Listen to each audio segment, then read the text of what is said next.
Give me 3 minutes. Sorry, someone was late with it.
First,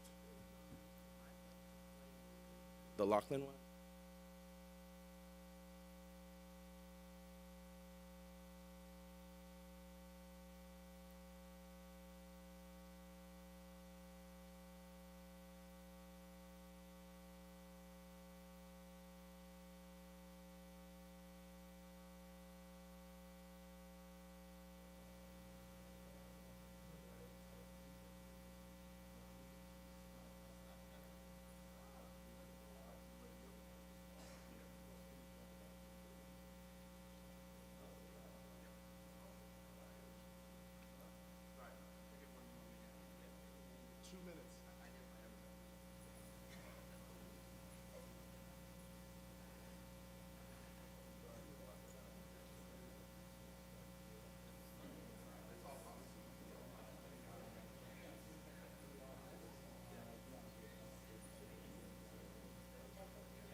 Might not know how to work this.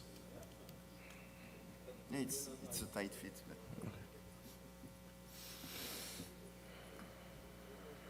two microphones. We're stereo. Binaural audio. No. Uh-oh. Yeah. No.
Good morning, SVVR. How are you guys doing today?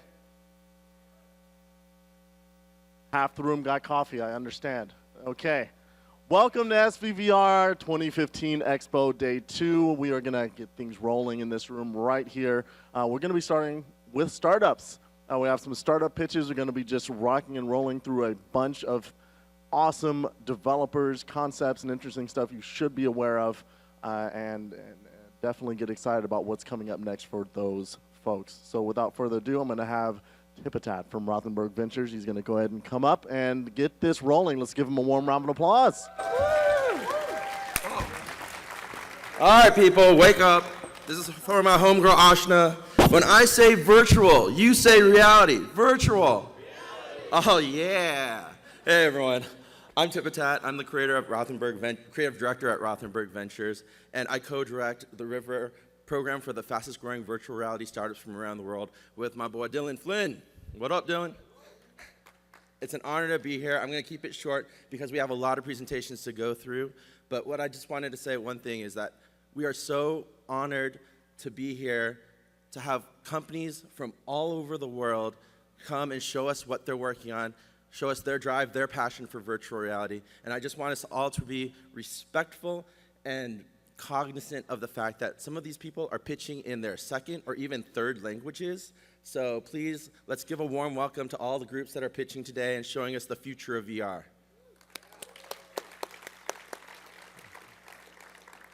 So up first, we have one caring team. Sonia Kim? Excellent.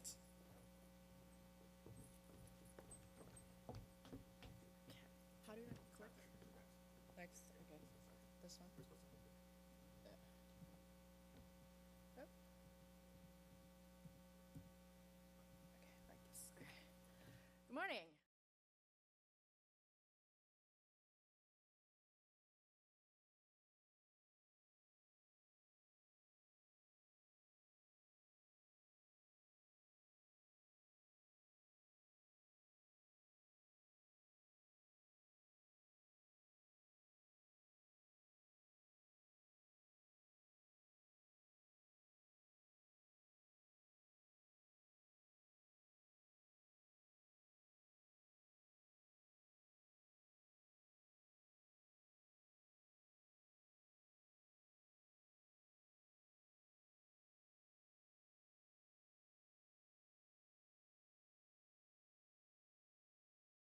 It's costing us over $78 billion a year due to over 39 million ER visits by seniors. That's avoidable. 17 billion a year is being wasted every year due to hospital readmissions. That's avoidable as well. Total market, there's 43 million seniors in the US, and over 11 million seniors live alone. And many of the seniors who live in assisted living are extremely lonely because they have no one to talk to. Why now? Why is this important right now? Well, senior population is going to double in the next 25 years. And we have shortage of caregivers in the US. Total market size for us is over $9 billion, and it's going to double. Why our team will make a difference in this space? I'm a board-certified ER physician, 20 years of healthcare experience, and we're teaming up with a VR enthusiast here, Tim Armstrong, who's going to guide us into the VR world. And we have partnerships signed partnerships with 2 market leaders already. We have completed our pilot study, and we were able to demonstrate positive clinical benefit through our kindness program. So, how do we take our already proven kindness program to the next level? First, we had to take a look at the 2 most debilitating symptoms of dementia, which are anxiety and depression. And there's been clinical studies that have already shown the benefit of using VR as its treatment.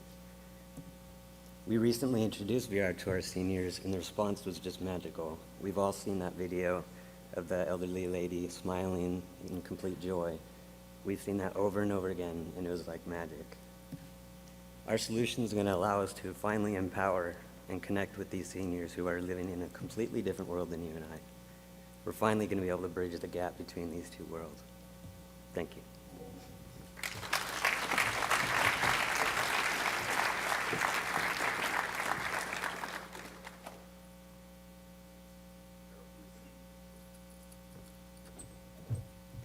Hi, I'm Dmitry Morozov. I'm co-founder of 3DV company, and I'm presenting here Neuro, which is a revolutionary device to put your body inside mobile virtual reality. As a short introduction, we started 4 years ago as developer of software solution to offer skeletal tracking. Technology is very similar to Microsoft Kinect and PrimeSense that was acquired by Apple for $350 million. But our technology is targeting Android system. John Carmack from Oculus giving speech a couple months ago mentioned that body tracking will not be part of mobile virtual reality for a foreseeable future. We believe that our technology will make this future come sooner. We are introducing Neuro, which is a revolutionary Bluetooth accessory to Android HMD. You can pair it with your Android HMD, Gear VR, or just cardboard, and you'll be able to see your full body in virtual reality, to animate, to interact with virtual objects in virtual world, or control user interface Tom Cruise style. And no PC is involved, no wearables, no wires whatsoever. How it works? It works very simple. We are not affiliated with the operating system, so we put our software inside sensor. And it allows to send skeletal tracking data to any Bluetooth compatible device. It may be billion of Android devices or 500 million iOS devices. We don't care. Status, we finished prototype. It's on display here at SVVR. You can take a look at our startup table called Neuro. We have a limited number of dev kits available for developers. We have Unity plugin, Android SDK. We have a crowdfunding plan for end of 2015. We are fully funded, no investment opportunity, sorry. So I invite you to see our demo. Thank you. We have R&D team in Russia.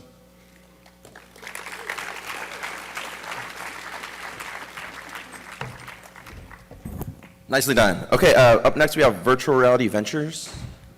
Excellent.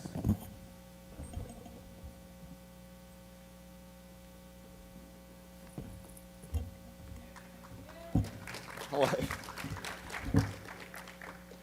So, Stefan sends his apologies. You have to go to another convention. So, okay. So yeah, I'm Roger from Virtual Reality Ventures. We're based in Melbourne, Victoria. We exclusively focus on corporate applications, corporate solutions, and immersive content creation with 360 video, synthetic environments, and also 3D scanning. We have done quite a lot of research and have found out some quite interesting results from the years of research that has been done in virtual reality since the 90s and even the early 2000s. So we imagine all of this data of peer-reviewed paper has increased now that virtual reality has increased in quality as well. And what we are pitching today is two things: virtual reality fashion and virtual reality e-commerce. And we have merged the two, and in a way that's very interesting. What we can do is scan a person and have their unique body shape available for them to look at in virtual reality.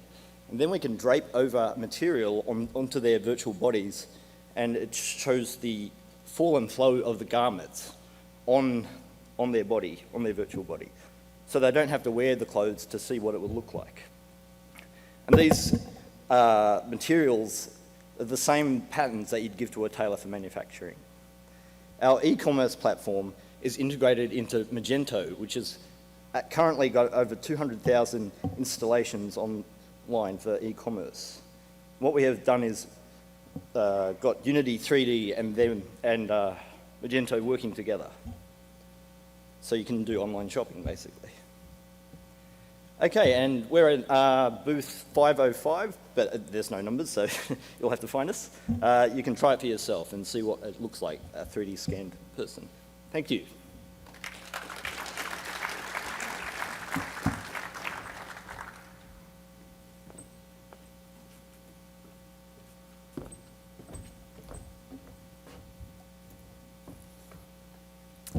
Brain training is busted. Many people believe that brain training improves cognitive abilities, but it doesn't. A statement put out by 75 of the top scientists in the field of cognitive training concluded there is little evidence that playing brain games improves underlying broad cognitive abilities or that it enables one to better navigate a complex realm of everyday life. In other words, memorization minigames don't help you remember where you put your keys. This hasn't stopped people from paying over $1.3 billion in 2014 on brain training games. But people don't play these games for fun. They put up with these games because they genuinely want to get smarter, and this is their only option. They've been fooled into thinking that brain training means memorization and math minigames. I'm here to tell you it doesn't have to. At Cerebrum, we want to make games so fun you forget they're making you smarter. This means integrating cognitive demands into games that are actually fun to play, alongside an engaging story, VR cutscenes, and unlockables and customization fueled by an in-game economy. We combine virtual reality, machine learning, and cognitive neuroscience in an approach we call neurogaming.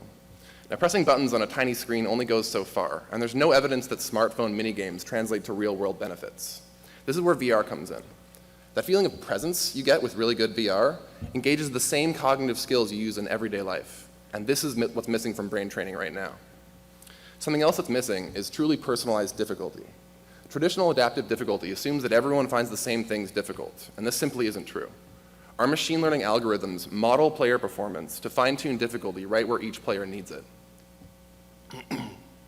When you improve on one skill, that increased difficulty propagates through the entire game's network, keeping players in a flow state that promotes brain plasticity.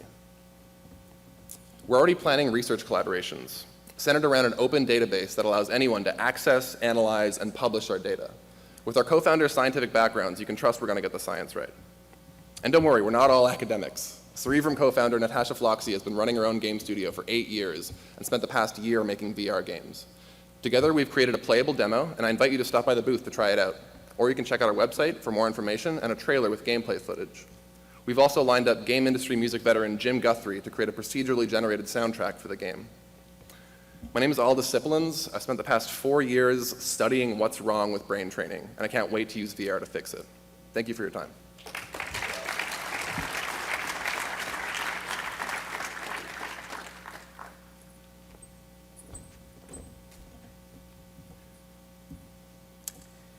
Hello everyone, I'm Nicolas Berthet from the Video Stitch.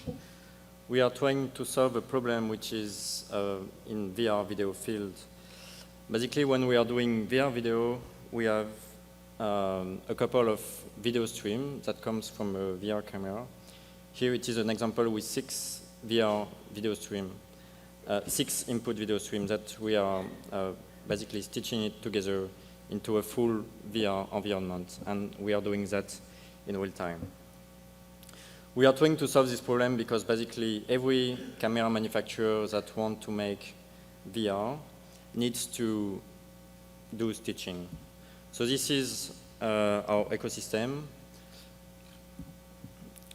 You can see a bunch of camera manufacturers on the left, and all these camera manufacturers have a single problem when they come to VR video, which is stitching. So this is where we are. After, there is today a couple and more every month of hosting systems that are doing VR video, and more displays that are able to see VR videos. John Carmack says at GTC that VR videos will probably be a huge application for VR, and we are happy to hopefully resolve one of the main challenges when it comes to VR video. Thank you.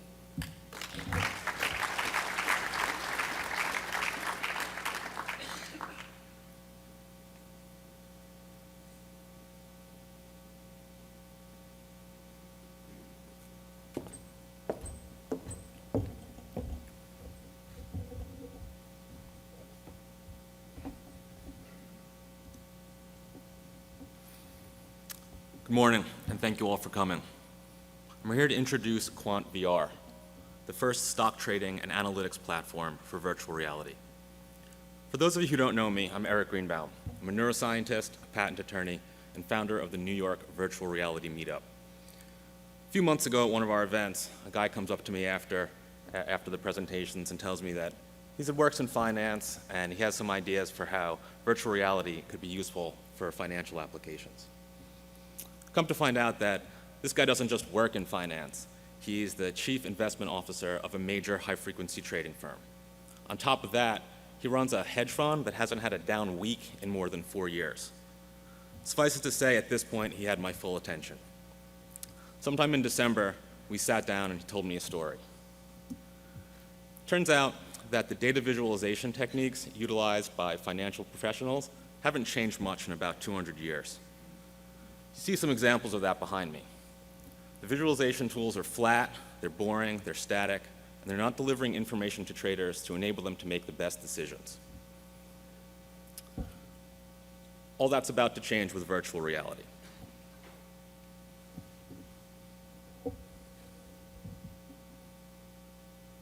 What makes the situation worse, these visualizations were created to describe a reality that no longer exists.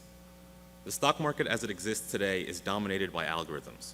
73% of market trading is done by machines. Algorithmic trading happens on millisecond and microsecond timescales that are invisible and incomprehensible to human traders. As a result, the visualization techniques used by most traders today utterly fail in their attempt to convey accurate information to the people who need it most. To address these problems, Quant VR is building a trading and analytics platform designed from the ground up for virtual reality. I don't need to tell anyone in this room that virtual reality is ushering in an entirely new era of human-computer interaction. Quant VR uses the immersive power of virtual reality to achieve two goals. One, to present traders with beautiful, dynamic 3D environments for visualizing securities data, and two, engaging users with gamified trading simulations designed to educate and assess trading ability. Here's how it works. By literally immersing our users in data, we enable them to engage perceptual and cognitive abilities not accessible through other modalities. Immersive 3D visualizations provide several additional dimensions of analysis while increasing the intuitiveness of information processing and delivery. There are over 300 million active online brokerage accounts worldwide, representing trillions of dollars of user assets. The people behind these accounts are intelligent, they're independent, and they're relentless in their search for new tools that will give them a competitive advantage. Quant VR is building the tools to deliver this advantage. Please come through and see our booth and see what we've built so far. Thanks very much.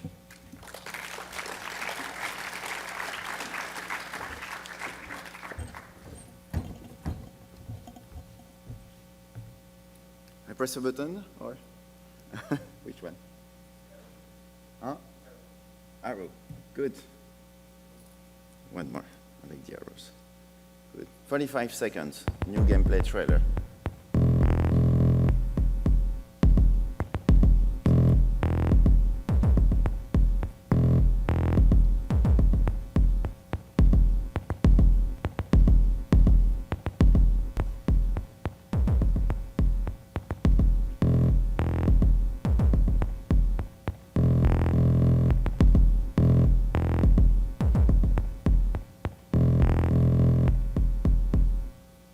Okay, so this is Synthesis Universe. I've been working in VR since the beginning, which is the new beginning, which is Oculus Kickstarter. I'm creating a whole universe where I will host several VR experience, VR games, and in the future, hopefully having some different studio creating content within that universe. Synthesis Universe is pretty particular because usually when you create a game or a content, you create something that you will trash away after.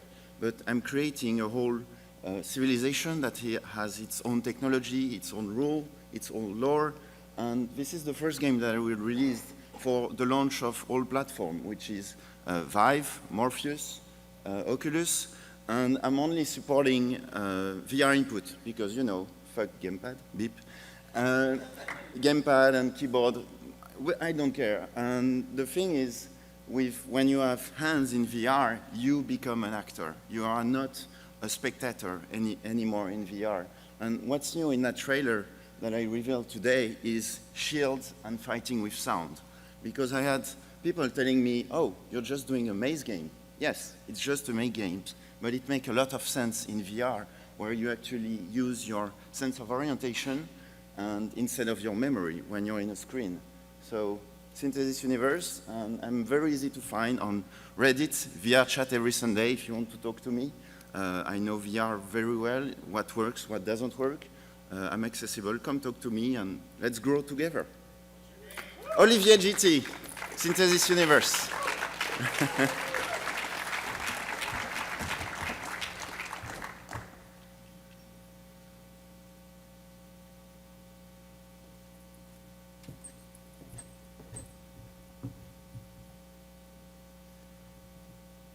Hi everyone, my name's Phil Johnston. I'm the co-founder of VERT. At VERT, we believe that virtual reality has the potential to make the world a closer place, and we're working to further this mission by developing a new way to bring reality into virtual reality. Creating virtual copies of real-world environments has usually meant sacrificing either maneuverability or photorealism if you didn't have a 5 to 6 figure budget.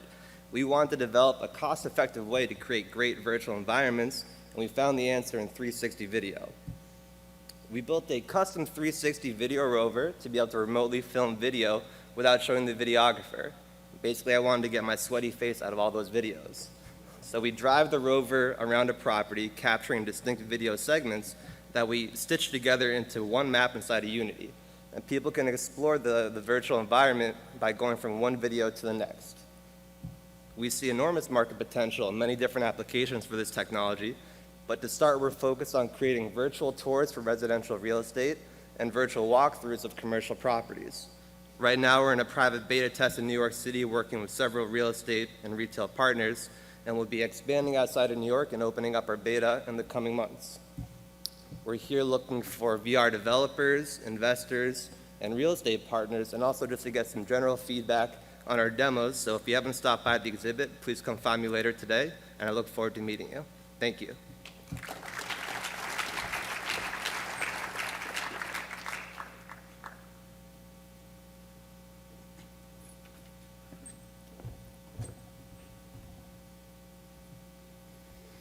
Hi, I'm Will Pravancher, founder of Tactical Haptics, and I've been doing research on haptic devices or touch feedback devices for over 15 years since my PhD at Stanford University. 2 years ago, I was lucky enough to witness the rebirth of VR at the 2013 Game Developers Conference. I was there showing off a new haptic game controller, and I was one booth over from Oculus VR. I was witnessing people spending over an hour waiting for their first taste of VR. They were treated to an awesome visual and auditory experience, but their first experience in VR was through a gamepad with very little physical interaction, and I saw a huge opportunity. Because how would you ever create a fully immersive VR experience without realistic touch feedback? So to drive this point home, imagine doing many of the things that you do in your daily life without physical feedback, such as opening a door, or brushing your teeth, or even just putting the dishes away, and how awkward that would be. So while it was clear to me that this second coming of VR was going to change the world, it was also clear to me that our touch feedback could be the must-have technology that VR was missing. So the way our technology works is we mimic the friction forces as if you're hanging on to that in-game object. And we do this, we apply the friction forces by moving sliders around on the handle of the device. And with that, you're able to create a pretty powerful illusion of forced feedback. We also recognize how powerful it is to see your hands in VR. And so as part of a NASA grant that we had, we've also developed the ability to track hands. And when you combine these things together, you have a complete input and feedback solution for VR, with motion tracking, finger tracking, and realistic touch feedback all in one single package. We have a great technical founding team covering the hardware and software aspects. We also have a great set of advisors through StartX, covering experience from media, VR, hardware, consumer products, and gaming. So to sum up, as you all know, VR is going to change the world, and Tactical Haptics will provide the solution for physical interaction that completes the VR experience. So if I've piqued your attention, come to our booth for a demo today because feeling is believing. And for the investors in the audience, we'll be fundraising this summer. We'd love to start a dialogue with you today. Thanks for your attention.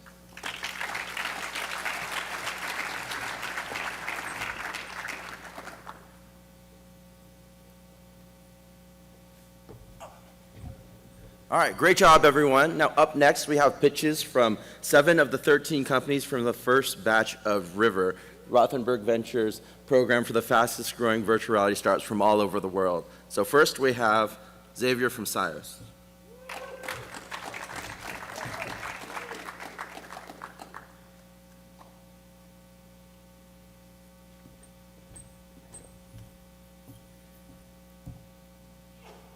It's easy when you speak with these lights, so you don't see anything. So hi, I'm Xavier. I'm from Spain. I'm CEO and co-founder of SIOS. We are democratizing virtual reality treatments, starting with treatment for phobia. This is Sean. Sean couldn't take the subway for years because of his agoraphobia, of fear of crowds or open spaces. He's not alone. Like 18% of us, he suffers some kind of fear or anxiety-related disorder.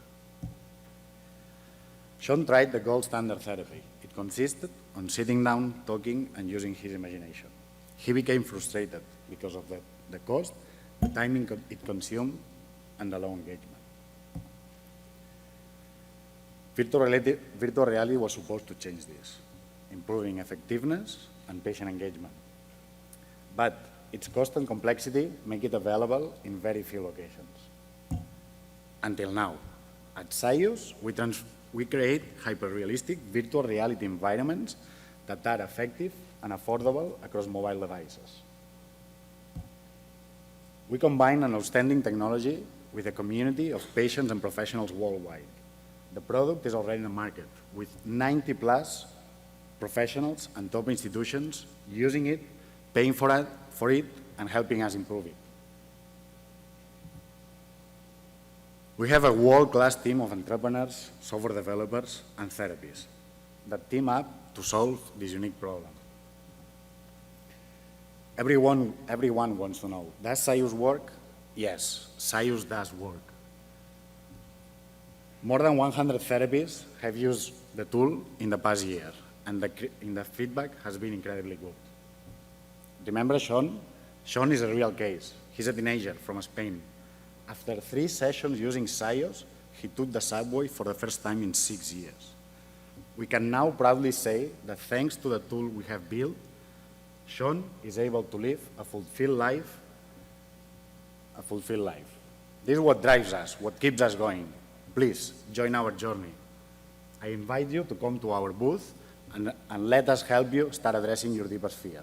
Thank you.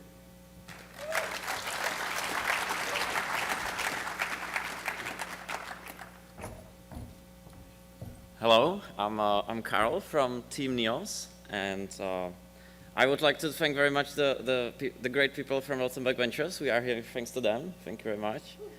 And we do something called heightened reality. It's basically reality you all know, but much better. You're a superhero, so we like that very much. The most important man in our company is Thomas Fruxius Mariancik, our CTO, and he's done this amazing experience called Sightline, where you just look around and the environment around changes. It's very powerful, and it releases endorphins. And we thought, why is that? And it's because it feels very powerful, like do something little, like as turning your head, and making something amazing, like changing the environment completely, traveling instantly. That is very powerful. And we thought very hard what we will do with this power. And for us, it was education, because we think for education, it's really amazing to show students inside human body. So what we did was we went to schools and we made pilot projects with students, showing them anatomy inside body, showing them engines from the inside. And we learned a lot from that. And we learned that those students and those people are infinitely creative. And they had these awesome ideas. What should we create and what should they see and what would they like? And we really thought, let's give those students the tools to create them. Let's do like Minecraft, but in virtual reality. And so for most than a year now, we've been creating very simple tools to create in virtual reality environments. It's very easy. You can do it with your own hands, just like take 3D objects and place them in a grid system. And there is like multiple tiers, also like professional import. And so this is huge in virtual reality. Like awesome people making awesome content without like knowledge of Unity or some advanced programs and programming. This is for me personally amazing. And so in 3 months we will release the first Neos, the first version, and you can all give it a go if you want. And so we hope to create this amazing place where people can meet with their friends and create, experience, and share the amazing worlds that they're going to create, and maybe like also teach other people, make virtual schools. So that would be very great for us. And we have a booth today here. I would like to invite you there and show you our demo, which is called quite sarcastic Neos the Universe. And it's not the universe yet, it's not the platform, but it's a product of the platform. So you can see what can be created inside Neos without any knowledge of like programming. So we create this experience. It runs on mobile, and please come to our booth. Have your mind blown. We would be very happy if you have. Yeah, and thank you very much for the possibility to be here. Thank you very much.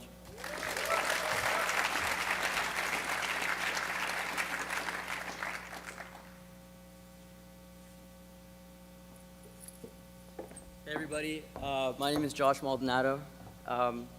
Everyone knows that Tomas is like the Beyonce of VR development, so he's always hard to follow. I'm going to do my best. My name is Josh Maldonado, and I'm the founder at Discover Labs. And we're also a River company that's working on education. I've had countless talks at River with the SolarX boys, and we're constantly prompted to ask ourselves, what does a textbook look like as a world that the students of tomorrow are going to be able to explore? And we think that that question and the implications that virtual reality has on education are profound. So for example, it's just a simple example. You've got to write a history paper on ancient Rome. You probably have to go through the dull and monotonous process of having to study diagrams and read textbooks all night. But what if you had the option of actually traveling back in time to ancient Rome as it stood in 200 AD and converse with ancient Roman citizens to learn about what the culture and the history was like? This is actually one of the experiences that you can demo today at our booth if you'd like to check it out. And it's one of many experiences in which we're putting students inside of the subject matter to create more compelling and engaging learning experiences. So who are we? We're all recent graduates, our team, children of the digital age who sort of have grown up in this school system that was built for the Industrial Revolution, and we've watched it dismantle in the wake of digital disruption.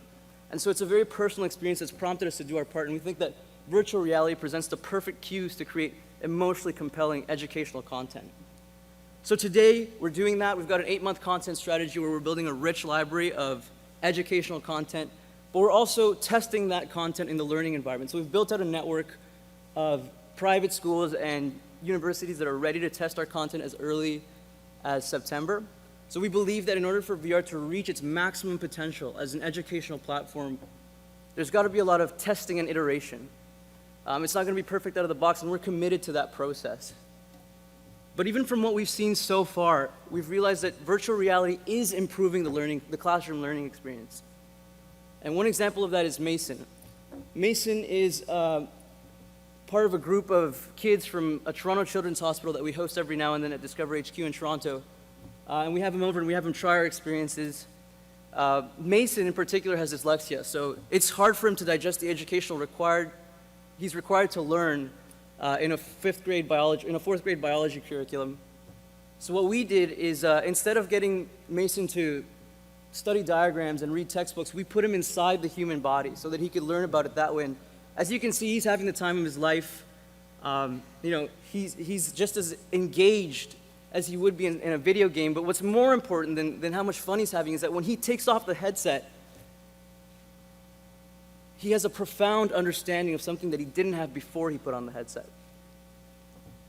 So we think that that's one of the many ways in which education is going to be revolutionized by virtual reality, not just for Mason and for the kids at the Toronto Children's Hospital, but for everybody, for all people of all ages. So we hope you come check us out. We've got a couple of experiences, and we hope to chat with you. I could go on about this all day, but I'll catch you at my booth. We could talk some more. Thank you.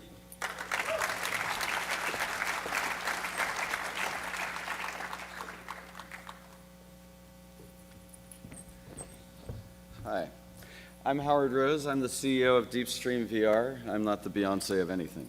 And let's see where we go. There we are.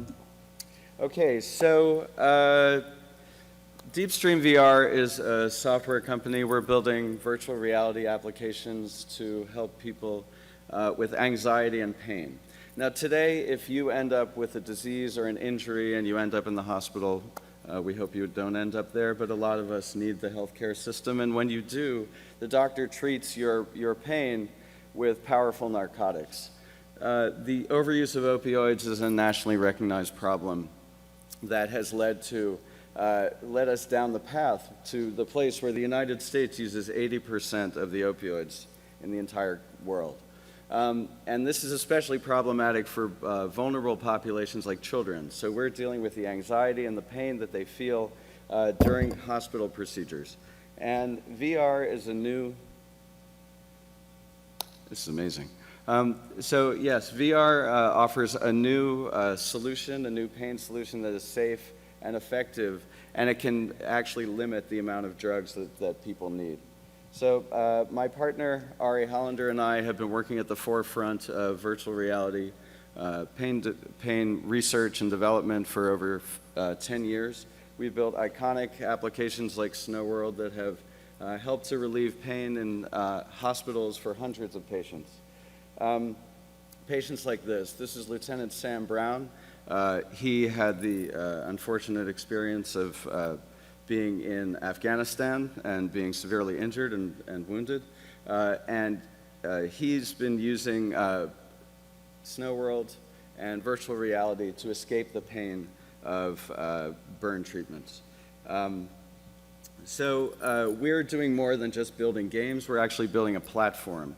I'm also going to be talking later this afternoon more about what we're doing, and I hope you'll come to that session. But this is the Neuro VR core, and we're building a platform so that we can, in the business, from the business angle, that gives us protectable IP.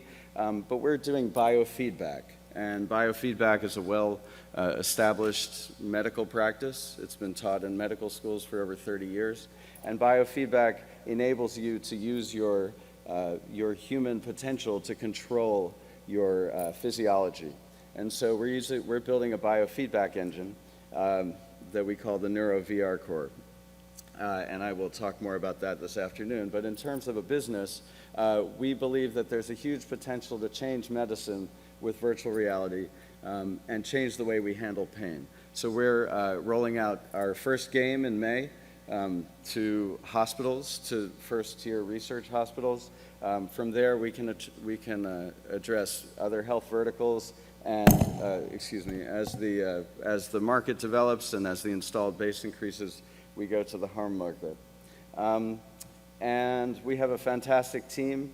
My partner, Ari Hollander, and I have worked in VR for over 20 years together in the VR industry. We have top advisors from health. Alex Kahana is the former chief of pain medicine at the University of Washington. Dr. Tom Furness is actually one of the founders of VR, if you could check him out on Wikipedia. And we have great advisors, and I would just like to invite you to come to our booth. We're over in the Rothenberg space. Come check out our new game, Cool, which we'll be shipping out to hospitals, and see what the difference is between what we do and other games. Thank you very much for your time.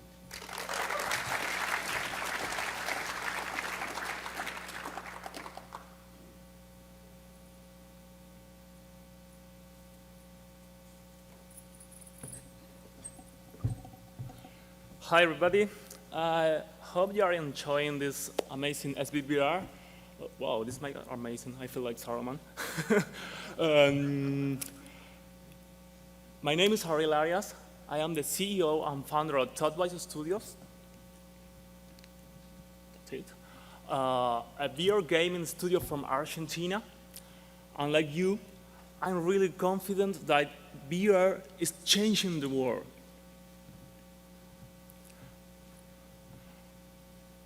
I have been a sci-fi and fantasy stories lover all my life. Since I was a kid, I was creating my own universe. I read my first science fiction books when I was only 2 years old, and it shocked me so much that made me wonder about how far our human imagination and creativity can travel. I usually couldn't sleep thinking about the limitations of our metaphorical expressions like books, movies, or even video games. Mom usually punished me about that because the next day I needed to go to the school, right? But it was amazing for me.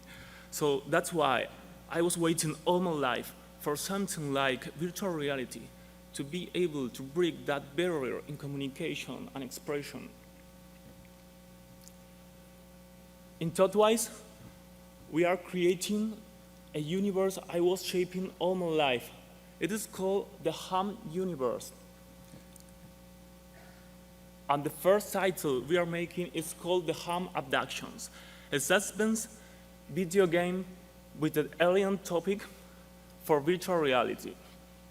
We are making it for different platforms like PS4, PC, and mobile too. Both the universe and the Ham Abductions were already covered by tons of media from all around the world. And hopefully, thankfully, they are saying amazing stuff about us. I hope that keeps going that way. We are planning to release the game and other experiences based on the same universe for all the major headsets because we love virtual reality. We want to see it present as soon as possible. And as was like I was saying, right now it's so exciting thinking about the possibilities we have to tell histories to the other people. Now, for the first time in human history, we are able to bring other people inside our most dreamed worlds, and that is super amazing. It's the first time that it's happening. And that's why I want to invite you to try our demo in our booth in Rotterdam, Bertruth, where you will be abducted by aliens and you will begin a travel to the uncharted waters of the unknown. Thank you.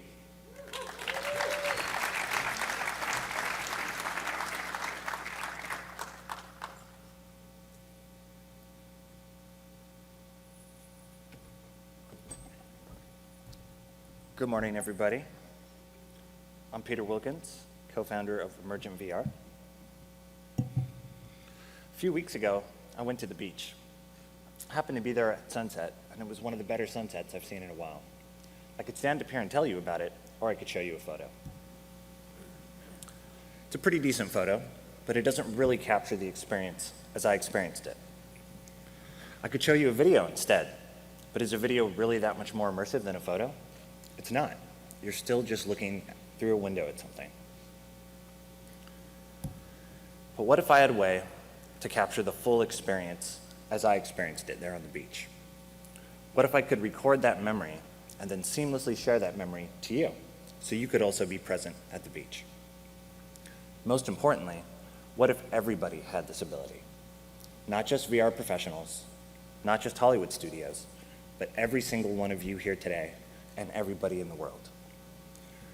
Well, I'm excited to announce that as of today, you can, with Mobius, the first experience sharing platform for virtual reality. Mobius is an app for iPhone and Android that lets you capture a full 360-degree experience and share it with your friends. Using the device you already have, your smartphone. No camera arrays, no manual stitching, no post-processing. You can think of it as the Instagram of VR, and it's going to revolutionize the way we communicate online. So at Emergent, we've been working on consumer VR since the Rift was a Kickstarter project, and we created 0 Point, the first movie for virtual reality. Before that, we worked together on Academy Award-nominated films like How to Train Your Dragon and Kung Fu Panda, as well as video games like BioShock Infinite and Toy Story 3. We're experts at enabling people to tell stories using technology, and that's exactly what we're doing with Mobius. We're enabling everyone to tell stories and capture and share memories using VR. So please come by our booth and try the future of memory sharing and see how good mobile experience capture can be. Thank you.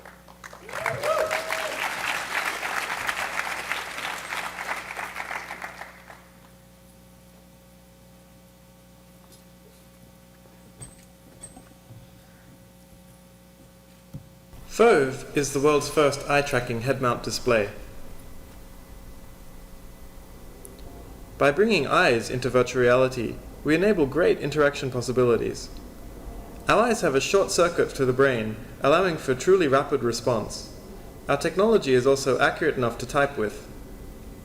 We enable depth of field simulation for reduced eye strain and improved realism.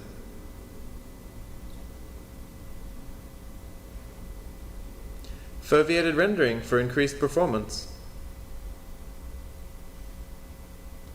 Characters who are aware of where the player is looking. Remote control of devices and robots. And significant applications to the disability sphere, including the I Play Piano project, where a student with muscular dystrophy has led his school choir on the grand piano.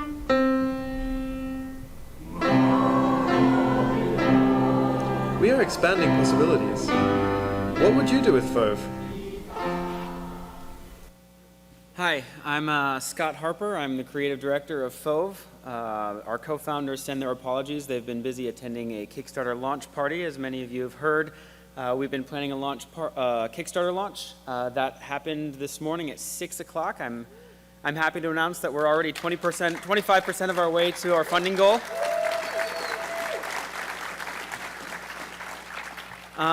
And we're starting down, I think, the journey to the future of virtual reality. I don't really have a whole lot to say today. We have plenty of information. Please come see me at our booth. Please, I'm asking for you to all back us on our Kickstarter, purchase the unit so you can get it in your hands. We're hoping to get it out early next year. And I'm just going to leave you guys with our Kickstarter announcement video. And you can see the whole thing online. Please come talk to me at the exhibition hall when you get a chance. We are on a mission to unlock the essence of reality in virtual worlds, to enable human integration with technology that is so seamless, all it takes is a glance for your digital environment to react at the speed of thought.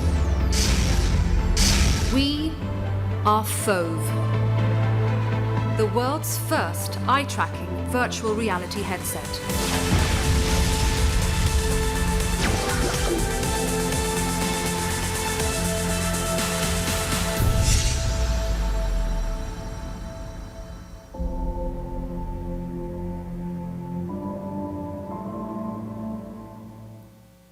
Thank you very much.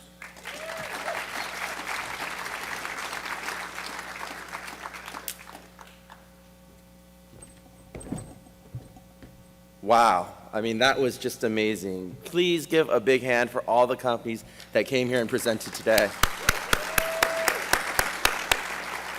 And of course, everyone knows that, for VR, it's really not about slide decks and pitches. You have to try it. So in the exhibit hall, please try every single one of the demos and support these companies. Let the world know that these are the people that are making VR happen.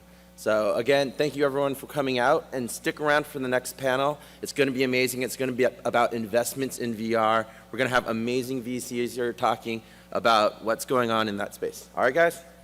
Thank you.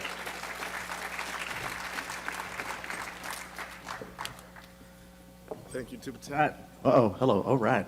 Thank you so much. Great work, guys. Much encouragement to everyone that's out there making things happen, making that content, doing that hardware. It's an exciting time to be alive right now.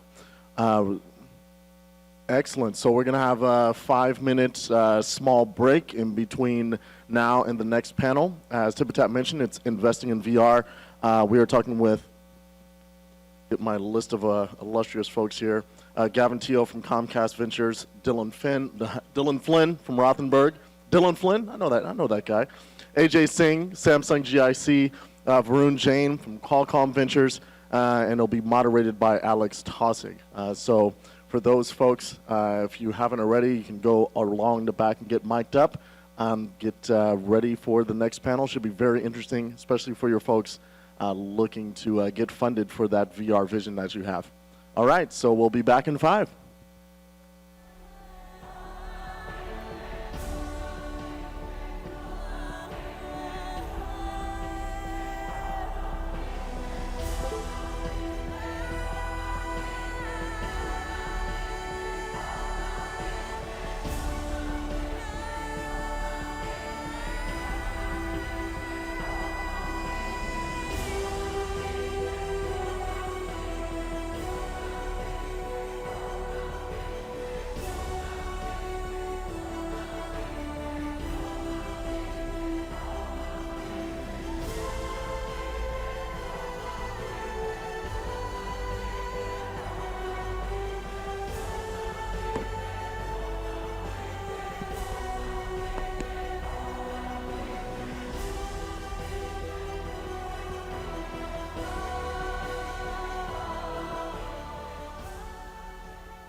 All right, as our next panel comes up, how's everyone doing?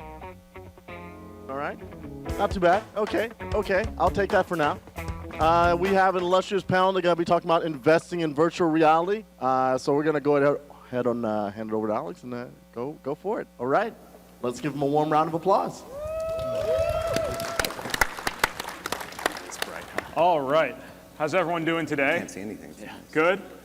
Okay, great. Awesome. So I can't see any of you because these lights are unbelievably bright, especially this early in the morning. And it is early in the morning.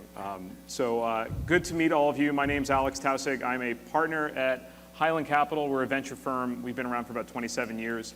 And we invest predominantly in software businesses at an early stage, usually around Series A, $400 million fund. And we're sort of bi-coastal in the US. I'm out here in Silicon Valley, and we have a few partners in Boston as well as in Geneva, London, and Shanghai.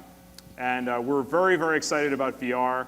We have a couple portfolio companies that are actually, I think, co-sponsoring and probably doing demos today. One is called Jaunt, the other is Leap Motion. And very excited here to host our illustrious set of panelists who are my colleagues in venture capital at various firms. I'm going to let them introduce themselves.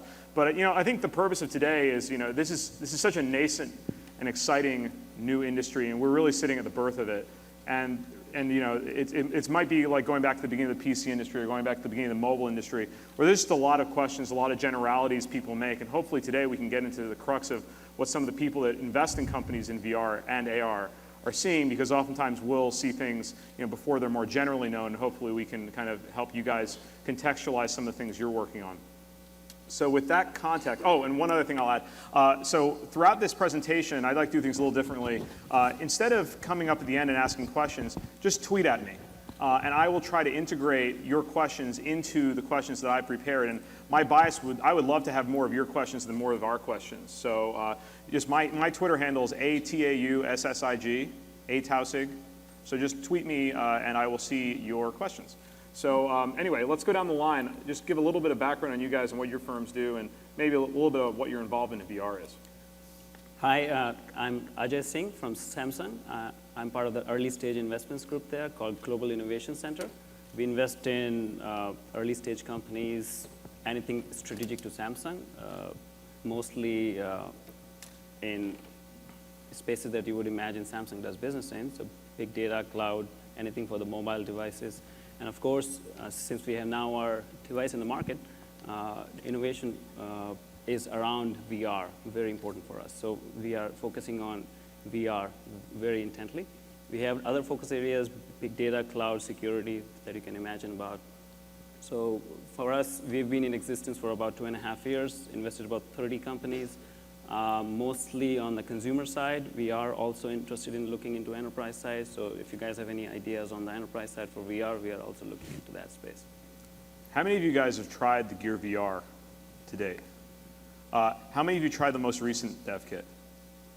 Okay, I think it's awesome. I just got mine. Really excited. Great. Yeah. Love to hear that. Yeah.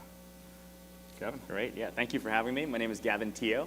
I wanted to say a special thanks to Alex for hosting our panel today, and to Carl and team for putting together a great event. It's a pleasure to be here. I'm based in San Francisco with Comcast Ventures, which is the venture capital arm of Comcast Corporation and NBC Universal. And I focus on investments in digital media, content, gaming, and distribution technologies.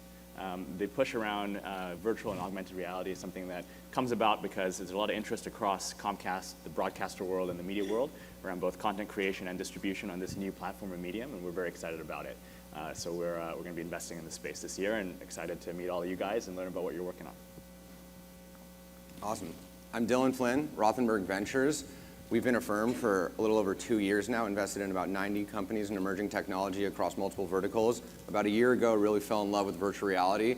It was Eric Romo who first came in with his 30-pound luggage equipment and his first DK2 and showed us the possibilities of virtual reality in a social context. And from there, we've just been hooked. We've made 18 investments in virtual reality, 13 of which came from River, which is the program for the fastest growing virtual reality companies. It looks a lot like an accelerator, but is stage agnostic. We have everything from a 1-person EIR to an 18-person gaming studio, and we surround them with services and resources. So we've got a 25-person team. We have 2 VR developers on that team and multiple other kind of jack of all trades. Hi, I'm Varun Jain. I work with Qualcomm Ventures. As the name suggests, we are the corporate investment arm of Qualcomm.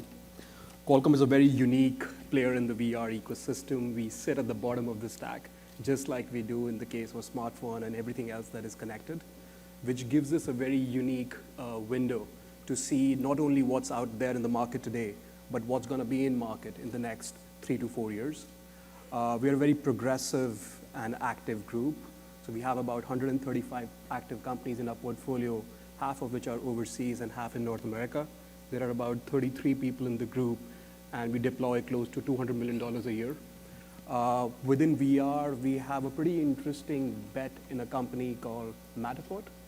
They are doing a lot of interesting stuff around real estate and emerging as a platform which has deep integration with not only the existing systems in that vertical, but also among the key stakeholders. So that's one core part of our VR thesis. On one hand, we look at companies that enrich the VR experience at the device level, and on the other hand, we look for these vertical platform plays where somebody is doing the hard work of building the plumbing and the infrastructure that developers can build on top of. So if you have something, if you are pursuing something similar, please come and talk to me. Great, excellent intros. So I'm going to kick things off with a question, and this is a question I always like to ask people who are either investing in or building companies in this space. But what was your first experience with VR where it was kind of that like aha moment? And give me like the exact demo. You can even plug the company if you want. But like what was that moment for you guys, and when, and roughly how long ago? Maybe we can start with you, Varun. So my first experience was actually from a Rothenberg company, Old Space VR. I met Eric about, I think, 4 to 5 months back. And till then, I was like, there's a lot of noise. I'd seen one-off small demos of games. When I saw what he had built and the vision that he was pursuing, it was a very instant light bulb moment to say, this could become such a natural form of interacting with people, both for consumer and enterprise use cases. It was so immersive that one could easily imagine that this will displace many other existing forms of media and content as we know them today. Yeah, for me, my conviction and trajectory in VR has been pretty steadily upwards, but there's been points in that trajectory where it's just a step function jump, and those are really magical experiences. Altspace was one of my first. Tilt Brush was really the first one wherever I just dropped my jaw, I completely unhinged, and I just started, I was in this world and didn't know anything. And they was recently purchased by Google, a great outcome for them. And yeah, I look forward to more magical experiences as well.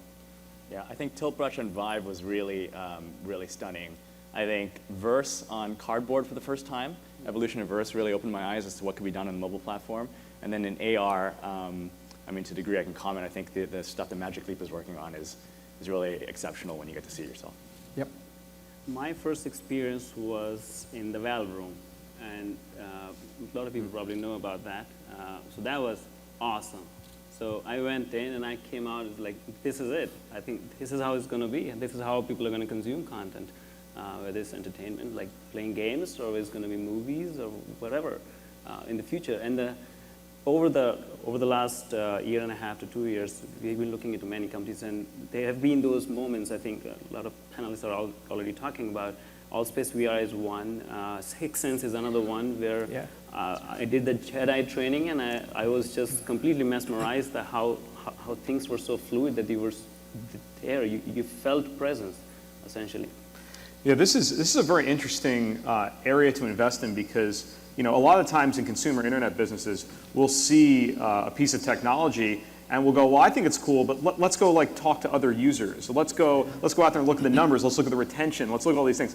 And in this space, because effectively it's kind of pre-launch from a mass consumer standpoint, you have to rely on your own intuition on the product. And it's such an amazing thing because it really separates the world into people that have tried it and people who haven't. Absolutely. And it's almost impossible to communicate these kind of feelings to those who haven't. And so I don't know, as an investor, for me, like one of the things that gets me excited about companies in this space is when you get that aha kind of moment from one of these demos. It's hard to describe, but for me personally, it was my first meeting with Jaunt, actually, before we invested.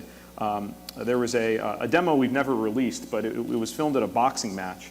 And I don't know if any of you have ever been to a boxing match in person, but when you're there in person, you can feel how hard these guys hit each other. And it's hard. And, and on television, it never adds up. But for some reason with VR, when you're sitting there right at the ringside, you could see these guys in this full stereographic 3D. It just felt real. So for me, that was my experience. So, all of you guys have portfolio companies in VR, and I think, when you compare this to the mobile evolution, back when mobile was kind of getting adopted in the smartphone era, sort of post-BlackBerry, but kind of in early Android and iOS, you didn't have that many platforms to choose from to develop from, right? In this case, it's ostensibly we could have 4 or 5 at least going into early next year. And if you're a VR developer, and obviously we have quite a few in the room, you have to debate on which platform you kind of stick to and build your prototype on, build your first product. So how are your companies dealing with this trade-off? Like, what are the platforms that you guys are seeing your companies building for out of the gate?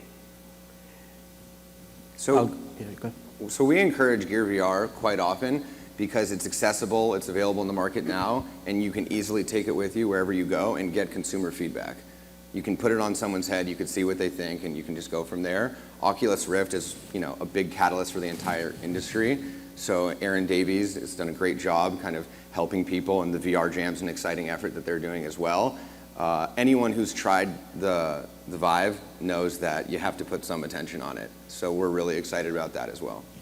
Got it. Yeah, and that's what we are seeing from the developer side too, which is that, as you said, that there are multiple platforms emerging at the same time, and nobody is significantly far ahead for anybody to make a clear choice. So the best teams are keeping themselves open-minded and just waiting and watching what happens. So they're ready for all, but let's see who takes off first. But how realistic is that? I mean, to be sort of waiting to see. I mean, at some point you start writing code. And you have Unity and you have Unreal, and you do some things that are translatable across a few of these, but the resolutions are all different, the frame rates are all going to be different. Like, you got to pick at some point, right? So I think what we're beginning to see, and this is still very early, which is that Oculus was what more people were building for in the beginning, but now with these new requirements coming in that, hey, their focus is going to be gaming, that's what they're optimizing the device for. Right. Then all of a sudden use cases where your focus is not gaming, you're thinking about maybe Gear VR, that could go much farther, and that could become a more easily available platform to a wider audience. So then maybe you should build for that first. Yeah, that's good. So I guess, when you think about having maybe 4 or 5, I don't know how many platforms you guys are counting right now, it seems like a lot of people are working on the displays and sort of the software to render all this stuff. So as investors now, are you guys still focusing on sort of the display side of things? Or are you going in totally opposite direction and really focusing on the content? Because again, it's like, if there's no great content, it doesn't matter how good these displays are. So where are you on that sort of content to hardware spectrum? Yeah, so the way we look at the industry is, if you think this is a new platform that has the potential of a meeting eclipsing mobile potentially versus an incremental media format like 4K or 3D televisions, then it has to engender a value chain that supports it, right? Which means capture and software, enterprise software for the creation of content. It's the distribution interface touch points, so HMDs and peripherals to manipulate the content. It is discovery platforms, so video aggregation sites, mobile web, as well as app stores, some of which we just talked about, that are linked to hardware platforms, but not necessarily fully tethered, and I think that will start to fragment going forward. And then it's actual content creation itself, so game developers, people who are creating VR native video experiences. I think it's early enough in this ecosystem that, at least from where we're sitting, I think you can make bets across multiple stages of that value chain, potentially even in competing companies in those areas, and kind of ride that tide as the ecosystem expands. So I think there's a lot of value in hardware today. I think there will continue to be value created in both capture technology, camera technology, and then also HMDs and peripherals around that. I think in the long run, as more content gets created, as distribution points get more proliferated, then I think there's a story around reach and content as well, which as a media company, we're definitely going to invest behind. So for us, what we think of it, the hardware is very good right now, but it's not consumer friendly yet. It cannot be in everybody's hand. I think there still needs to be work done on that front. And content is very important. I think everybody realizes that, and that's why there are so many companies who are working on that piece of it. So I think both of them have to come together. It's not like one after another. I think there is healthy optimism in the market that people are working on the both fronts. There are problems that need to be solved, especially on the nausea and all that stuff that consumers at the end of the day are going to be worrying about a whole lot. The moment these things go on sale for a mass consumer adoption, those are the questions that everybody needs to answer that. Yeah. So, by the way, that question came from Nasib. I don't know where you are in the audience. Sorry, I didn't mean to steal your question in unattributed fashion. Actually, speaking of hardware, Gavin, I just wanted to target a question at you. So you have quite a few consumer hardware investments. You're in, I think, August, Jawbone, Body Media, which I think is now part of Intel, right? When you compare building hardware businesses for consumers in those types of industries, what parallels do you see in VR right now? Like, if you were to go out and back another hardware company in VR, maybe someone who's in this room, like, what lessons would you draw from your experience with some of those other companies? Yeah, sure. So I invest in Internet of Things or connected devices, in addition to virtual reality and media experiences. Have co-invested with Qualcomm Ventures on several occasions, and other folks here as well. So this is just my perspective, but I think if you look at the Internet of Things space, you start to see category leaders emerge in areas like access control, lighting, IP cameras, irrigation, thermostats. All of them kind of got to that leadership position, so whether it's Nest in the thermostat space or August in the smart lock space, by being the first to create a really compelling user experience and leverage that in consumer channel marketing to move units out in the field through pre-orders and then ultimately through mass market retail. And I think you're starting to see some of those lessons make their way into at least the hardware end of the ecosystem within VR. First to market means a lot. It doesn't mean you have to be best to market, but I think it's first and best. And then as the market starts to evolve, you're going to see, on the HMD side of the space, a lot of entrants from across the ecosystem. And just like in mobile, where you see, other than sort of Apple, sort of a long, and Samsung, of course, a very long tail of new entrants over time. I think you're going to see that in VR hardware as well, right? That's not a 2015 or 2016 thing. It's a 2017, 2018 thing. So how do you become a company that has the market potential of Samsung? It's by putting product out there and being relevant early on and getting product that people like in people's hands. It feels like retail is going to play a pretty big role in this. Because as I said, you kind of have to experience it first.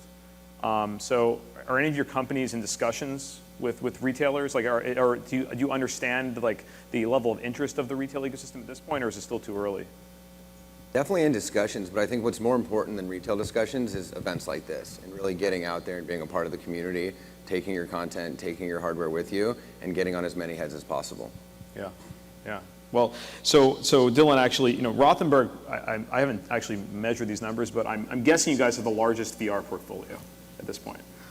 So, I mean, you've kind of seen some good, some bad through this. You're getting the numbers kind of a volume. And so, I mean, what kind of are some of the more universal challenges that some of these companies are facing, and with the advantage of being able to sort of share these lessons with the crowd right now? Yeah, I think it's really difficult to recruit a complete team in VR right now. Unity developers are really out there. Game developers are really starting to get their interest peaked and coming over to VR. But in order to find that unique team that has industry experience, like SIOS, for instance, had to recruit a team that had psychology background, medical clinician background, and also 3D animation and Unity development background. Took them a year to do it, and they did it, and now they're the leaders in this space. So continuously recruiting in different areas is a really hard key challenge, I think. Okay. I'm getting a lot of questions actually around enterprise applications for VR. We spend a lot of time talking about really cool consumer experiences, but I think all of us have seen kind of a few that should just be obvious. Like, what's your favorite obvious, what you think is sort of an obvious enterprise application for VR, and who have you seen actually doing it in a way that you think will be somewhat commercializable? Well, I will be biased towards one of our investment companies, which is Matterport. Matterport, but the reason why I think they will get to market before everybody else is also because, see, from an investment standpoint, when you look at all these vertical specific applications in VR, one question is if you are a VR only company and VR takes time to take off, I think the jury is still out in terms of can this be as big as smartphones, or will this be as big as, say, gaming consoles? It's still not fully known yet. There's a lot of effort being made. There's a lot of work being done in this area. But as an investor, sometimes it's a little hard to to bet on an idea that is at least 18 to 24 months away, particularly for large funds, which can choose to come at any point that they wish. However, we are really bullish on companies that are saying, okay, we're going to take a stage approach, where we're going to be viable as a standalone business in this particular enterprise vertical in non-VR related use cases too. Build that business, build those relationships, seed that ecosystem, and as the VR ecosystem gets ready for prime time, we will be the first ones, because we've built all these strategic assets, to leverage that momentum and become the default choice. So that's the larger view that we take from an investment lens when it comes to enterprise-specific applications. Because I think it's pretty obvious to anybody that whether it's education, healthcare, travel, all of these will be disrupted in a very fundamental way when it comes to VR. It's just that we have to time this correctly, because otherwise you raise a bunch of money, you hire a lot of people, you burn through that cash pretty quickly, and the market is just not there. So one of the challenges we've seen, like with enterprise companies in VR, is that they have a little bit of a different adoption cycle, right? Because if you're building a game for VR, you can just leverage however many units will be out there next year. You can probably leverage a good portion of them, and those people who have those units are selectively biased towards downloading. Yep. Whereas in enterprise, it's very unlikely that a real estate developer is going to have a Gear VR sitting around in their office. So how do you can't really create a pull in the market. You have to go push these things. So what is there a solution you guys are thinking through, whether it's Matterport or maybe someone else has a parallel from another industry, maybe it's healthcare. I don't know. Like how is the penetration of VR going to actually come into that market? Yeah, I'll take a stab at that. So I think that an interesting enterprise use case, which may seem sort of consumer at first blush, is the sports broadcast industry. Because while the end user is you and I watching television or watching sports media content that's immersive on HMD or a mobile HMD alternative. Bless you. That was impressive. It is a substitute for watching it on TV, which is a very well-produced kind of media format today. And I say that it is a B2B or B2B2C channel because the nature of distribution is fraught with rights management, with existing workflows, with the physical kind of limitations of where events are held. And so you're really selling into an enterprise vertical that is a broadcast-centric media business. And so there are companies, lots of companies out there, from Vantage to Live Like VR to NextVR, Immersive Media, 3D for You, that I think are trying to tackle the live stream question from different angles. And I think that by co-opting the vertical, in this very specific case, the broadcast industry around sports, you can leverage those distribution platforms and kind of get out there in a way that maybe isn't tethered directly to a specific platform today. And then in terms of how you predict that, and then if you are a developer either plugging into that ecosystem or writing a piece of content, game, or creating a piece of creative around that for VR distribution. I mean, I like to kind of draw on a couple examples from my background. So I worked at Zynga for a couple of years and saw the company move from desktop web to mobile, not so successfully. I worked at Xbox before that, and you always get the question from developers, should I write for the 360 or the Xbox One, right? Same for any new console generation or any new hardware platform. But the fact of the matter is, it's a leap of faith, right? And you don't know what sales are going to be like until it's in people's hands. And so you have to, to some degree, trust that the hardware you're betting on is going to generate those user experiences that matter and that will ultimately get people to buy them and use them. But I think, you have to tailor your content specific for the use case that you're looking for. So kind of to earlier comments, if you're looking at gaming, Oculus, Morpheus, Vive, no-brainer. I think if you're thinking about VR video or you're thinking about some of these other experiences, then mobile and other platforms more broadly. And if you're thinking about enterprise use cases or very vertical specific use cases, then you need to co-opt that channel, whether it's broadcast, the real estate industry, healthcare, training, education, construction, architecture. That's how I would go to market. As we think about more the consumer side of things, I forget who asked me this question on Twitter. Thank you all for submitting, by the way. One question was just, all this stuff is great for early adopters, and maybe there'll even be some early adopting enterprises in the VR world. But what do you guys think is the mainstream use case? What's going to be that big moment where most people rally around this stuff? Is it going to be like kind of the more live action cinematic VR? 360 3D video? Is there going to be a Temple Run or a Rovio, Angry Birds kind of game that everyone rallies around? Or is it going to be something totally different, something that is like a native VR experience that we just haven't seen on a flat screen before? Like, what do you think that mainstream moment's going to be? So I think it's going to be coming from the entertainment world. So probably from cinematic experience, it could be like a 5-minute movie or something, but if you feel you're present there in the movie and it has a storytelling aspect attached to it, I think people will attach to that more.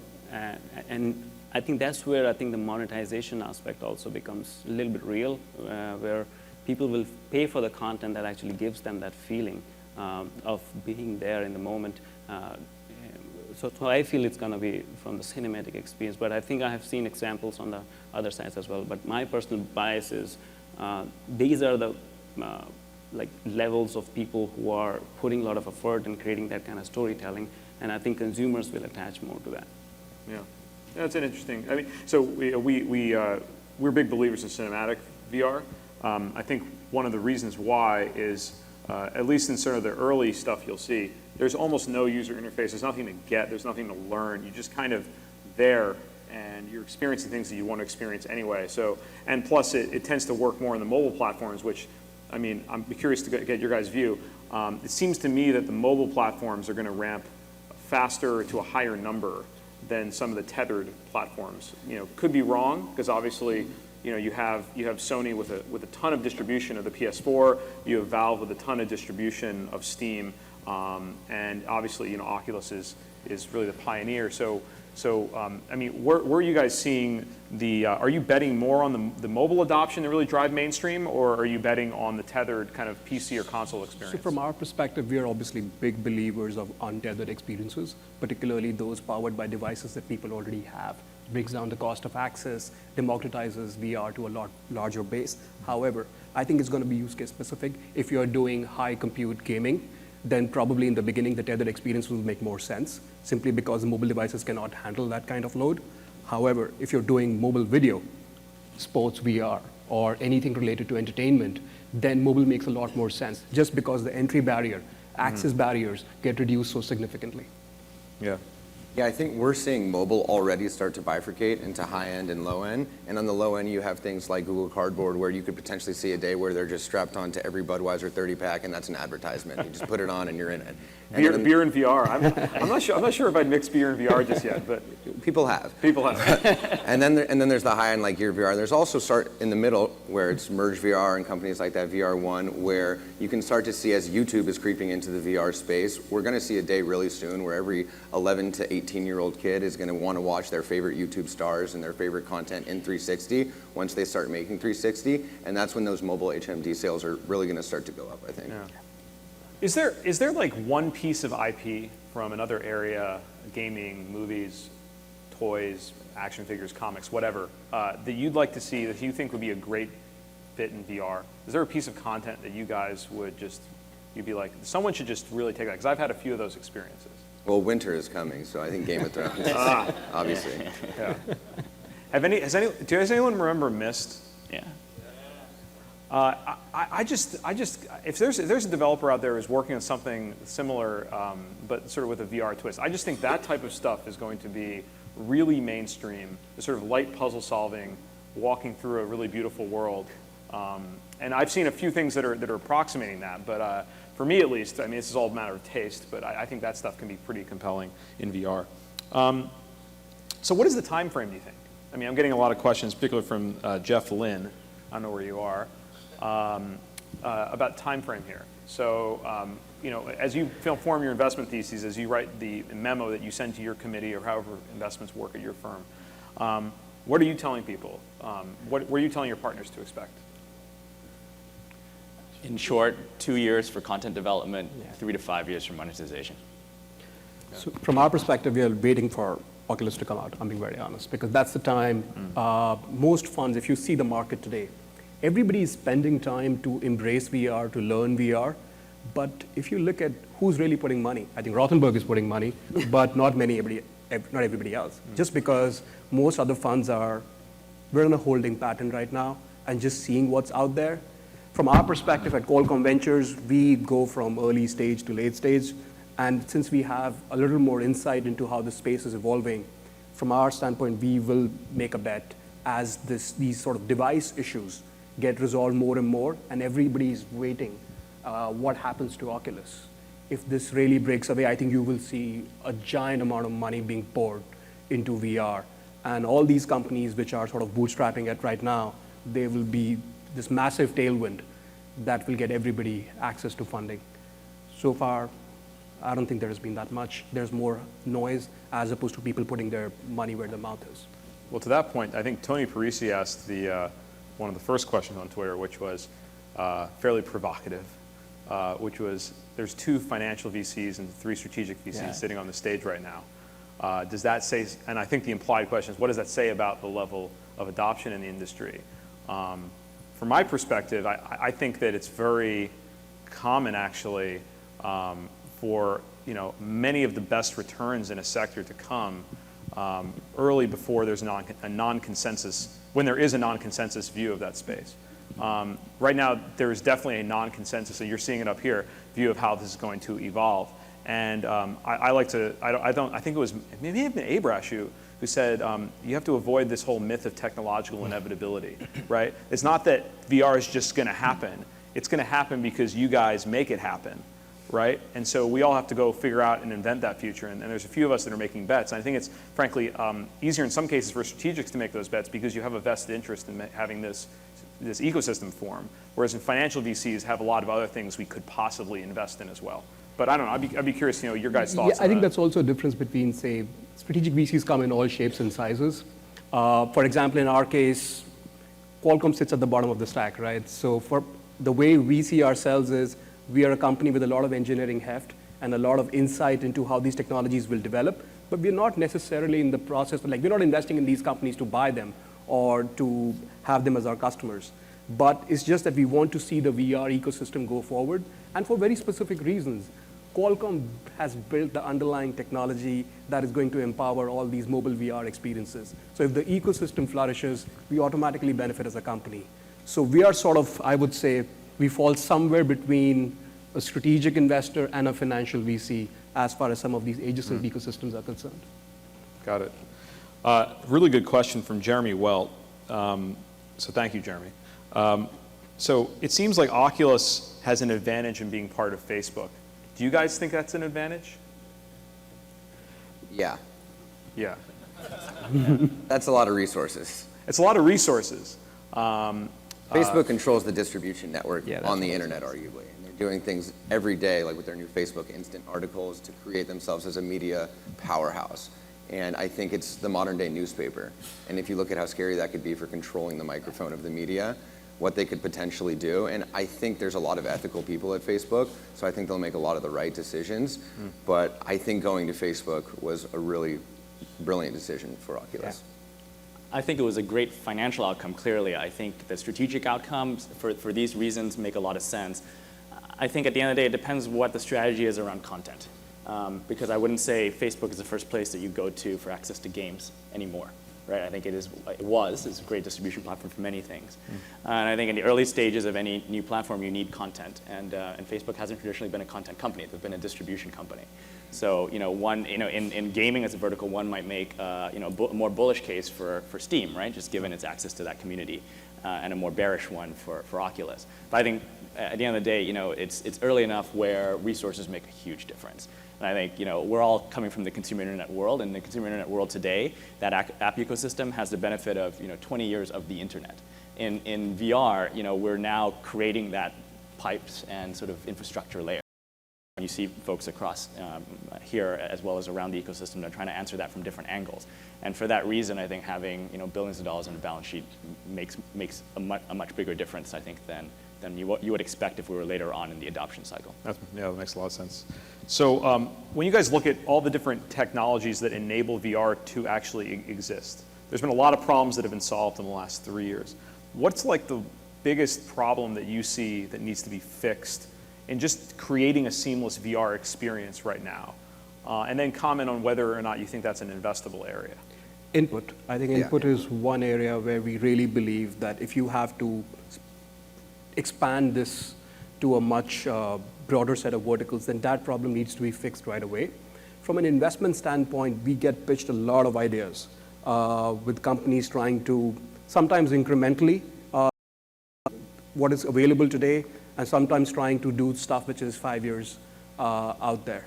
So if you look at our experience in smartphone investments, because again, there we get pitched a lot of ideas where people are trying to build technology that potentially Samsung would license or others would. Licensing businesses are tough. And in most cases, it's a David Goliath situation where it is not always easy as a startup to get the right prices until unless there is enough fragmentation on the OEM side. Now, that's beginning to happen in VR, which is a good sign. But again, from our perspective, the investment barrier, if you are doing something which is like a component or a technology that goes into an HMD, the barrier is pretty high. It has to be fundamentally disruptive and something that our OEM partners are willing to say that, hey, this is so compelling, we would rather buy this from outside than spend 2 years internally to build this. I think from my standpoint, I think interactivity is very, very important. Passive viewing some content right now might be okay, but I think over time people are going to realize that interactivity is the way where people will actually try to explore the virtual world or virtual area that you're in. So I think input definitely is. Position tracking overall is a very, very important aspect of virtual reality. So if you can track the head and the hands and your whole body in the environment, I think that takes the experience to the new level. So I think input and interaction is going to be very important. Yeah. Yeah, I mean, we were invested in Leap Motion, and we actually led the Series A there before the kind of VR thing was really taking off. And I think it was based a lot on the recognition that three-dimensional spaces were, it was very hard to have interactivity in a sort of a two-dimensional interface to a three-dimensional space. Doesn't make a lot of sense, right? And it's sort of funny because now VR has become that space of interaction. You know, I guess one of the things more recently that I was just really blown away by was actually phobia. And seeing the ability to do sort of eye tracking and adjust your field of focus is, I think, very compelling. And I'd like to see that in more platforms, actually. I think that is going to become a very important part, and it increases comfort you know, of the eye over long periods of time. So a very compelling demo. If you guys should check it out, or buy the Kickstarter, I guess, back the Kickstarter. Yeah, woo.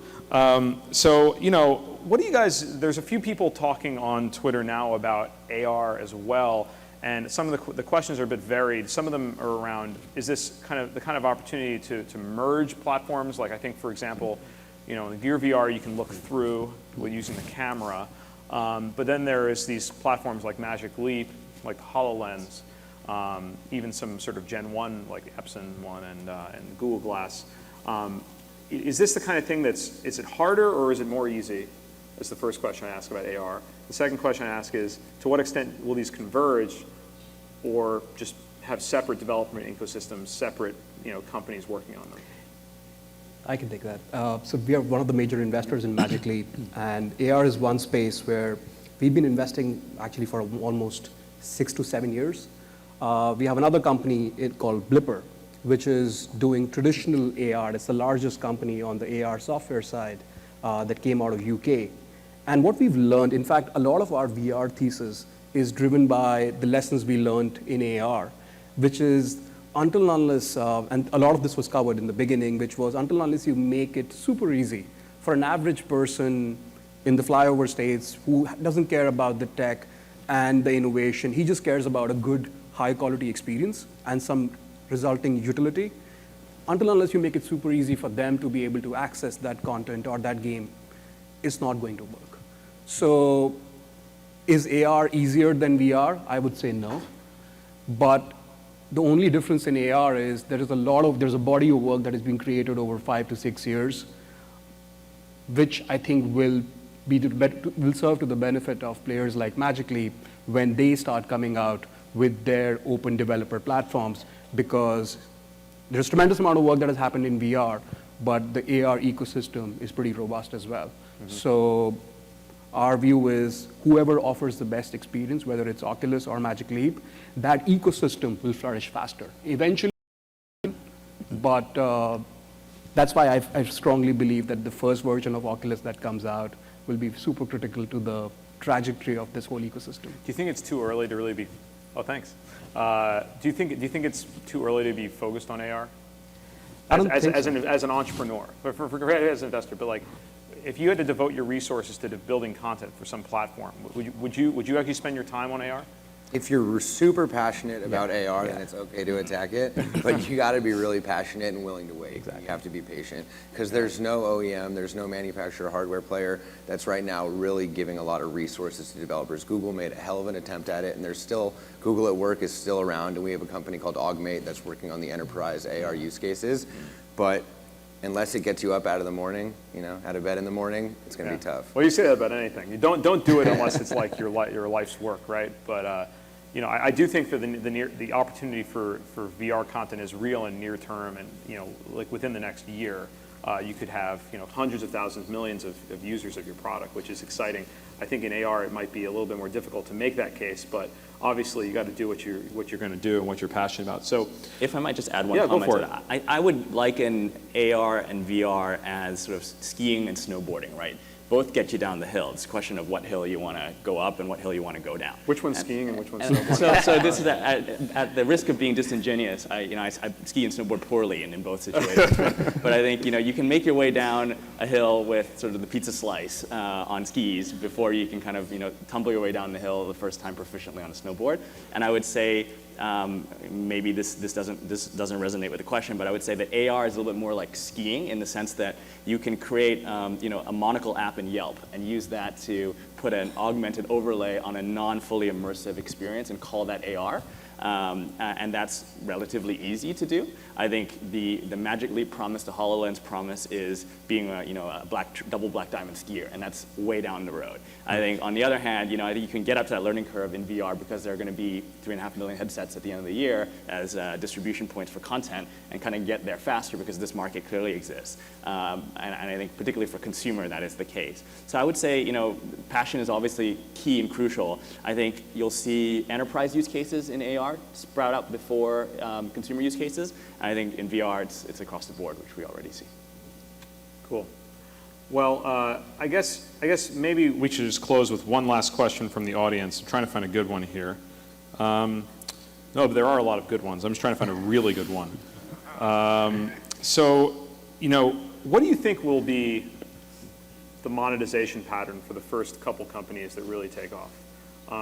Gear VR has a bit of monetization turned on right now, but it's not a totally open kind of ecosystem yet. What are you guys excited about in terms of business models? Is this sort of a pay per download thing, or will there be recurring revenue, or sort of subscription businesses?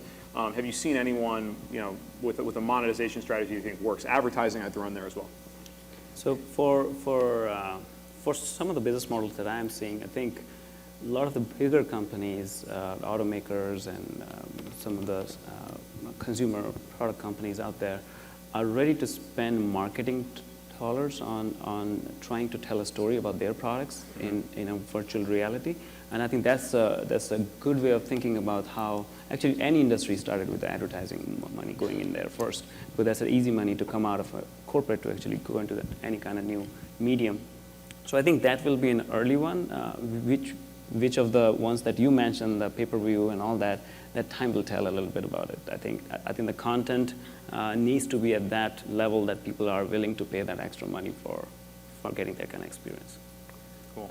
For gaming, I think it's in-app purchase, as we've seen in other parallel distribution formats. And I think in the case of video, largely sponsored, so pre-roll, like we've seen in sort of the YouTube ecosystem, and maybe some episodic, some subscription, light experiments there for kind of snackable VR kind of video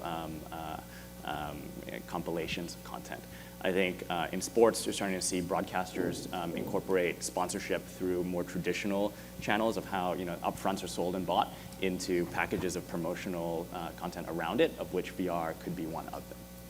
Yeah, completely agree. I would only add that I think Apple really proved how lucrative it could be to have a closed app ecosystem and share the revenue with developers, and that kind of frightens me and also excites me about WebVR and some of the stuff that Tony Parisi and the other WebGL, WebVR creators are working on. And I would encourage everyone to take a look at WebVR because that really opens up what's possible with monetization. Right. Well, guys, let me thank you all for sitting down here and letting me interrogate you. And hopefully some of this was helpful to you guys. You seem to be engaged. Like, I don't see a lot of laptops out, which is always good for a panel. And you know, if you guys are looking for capital, you have a whole host of people here. As I said earlier, the ecosystem from an investment side isn't that big yet. And I think that's a good thing. You know, to make connections with people who can help you build your business is a lot easier now than it will be 5 years from now. So really take advantage of the people that are in this room. And we all got to work together to really create the future. And it's a very exciting time to be involved with it. So thanks so much for coming. Feel free to reach out if we can all be helpful.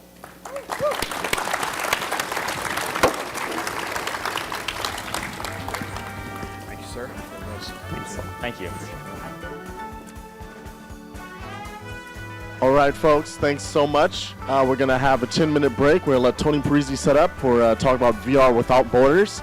And I will be handing over MC duties to Tipitat over here as I go to moderate the Indie VR Dev panel. All right, see you back in 10.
Martin on piano.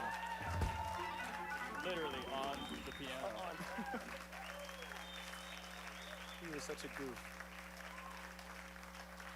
I want to meet your parents. I've never met your parents. Where did this come from?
Hello, hello. All right, everyone. Next up, we have Mr. Tony Parisi. I know you like to introduce yourself, so I give you a real short one. Hey, please welcome all Tony right. Parisi. Thank you, Carl, for that rousing introduction. Hope everyone's had their coffee and is ready to get through the rest of the day. A year ago, at this very event, and I was graciously invited by Carl, and I did a panel there, some folks from the Mozilla had a crazy idea, and of course, if people know me and my background, having done a lot of web and 3D graphics for years, I said, no, it's a great idea.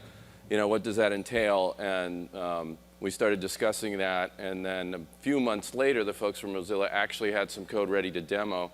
I run the San Francisco WebGL meetups. I'm a WebGL developer. I'm a web developer. I've been doing 3D on the web for a long time. I'm also an author. I write books for O'Reilly & Associates on WebGL, and upcoming one on virtual reality, including WebVR and other topics. And anyway, Josh said, we got this cool thing, and he came and demoed at my WebGL developers meetup last June. He not only showed up, but he brought Brandon Jones from the Chrome team with him, and they had VR working in both Chrome and Firefox and working basically the same about a year ago, and it's been a really wonderful, interesting trip, and we're going to talk about how that works today. And in my talk, WebVR, VR without borders. But first we want to get into maybe why we might want to do this. Let's talk about VR apps today. You know, we're creating some wonderful experiences in native code. But as we've all seen, especially if you're running on a PC, you end up going to some portal like Oculus Share, you download a bunch of stuff, you install it. A lot of these are demos that don't even have a signature file with them, so you have to go through some extra rigmarole to even launch the application right now, though that's changing. These things are getting professionalized. But that's the way it works in a desktop. It's even a little more cumbersome if you're on a mobile phone. You're going through an app store kind of interface to do that, and you have to install something after and then you've got to download. It's all this process, right? This stuff is built with proprietary tools. These tools are great. Unreal and Unity, Crytek, we're seeing some amazing VR experiences built with those. None of us as developers, if you care about this, have access to the source code to those engines or the tools. That could be a problem for some people. And in general, the creation of VR so far, in the large, has been the story of a closed culture, the game development culture. People do not like to share code. They don't like to share secrets for the most part, and they want to keep their IP real close. And it's also a place where it's really for experts only. You need an expert content creation team, and this is getting to be even more the case as the specs are getting published for the machines and the specs are getting published for software developers for what it takes to build a good VR app. John Carmack saying, 90 FPS or more, all of these crazy things we have to follow as developers. They're important. We don't want to make people sick. But at the same time, there's a lot of folks who want to build VR applications, and they might not have access to or the resources to pay for a crack game development team. So, what is a poor developer to do in the world of VR? Well, let's contrast this with web applications today. If you build a web app, how many people in the audience are developers of some sort? You write code. Okay, good. How many people are game or VR developers who use a native tool like Unity or Unreal? Yay? Great. I know Tipatat's here now, even though I can't see. How many people have built a web page? Okay, so that number of hands was greater than the previous number, right?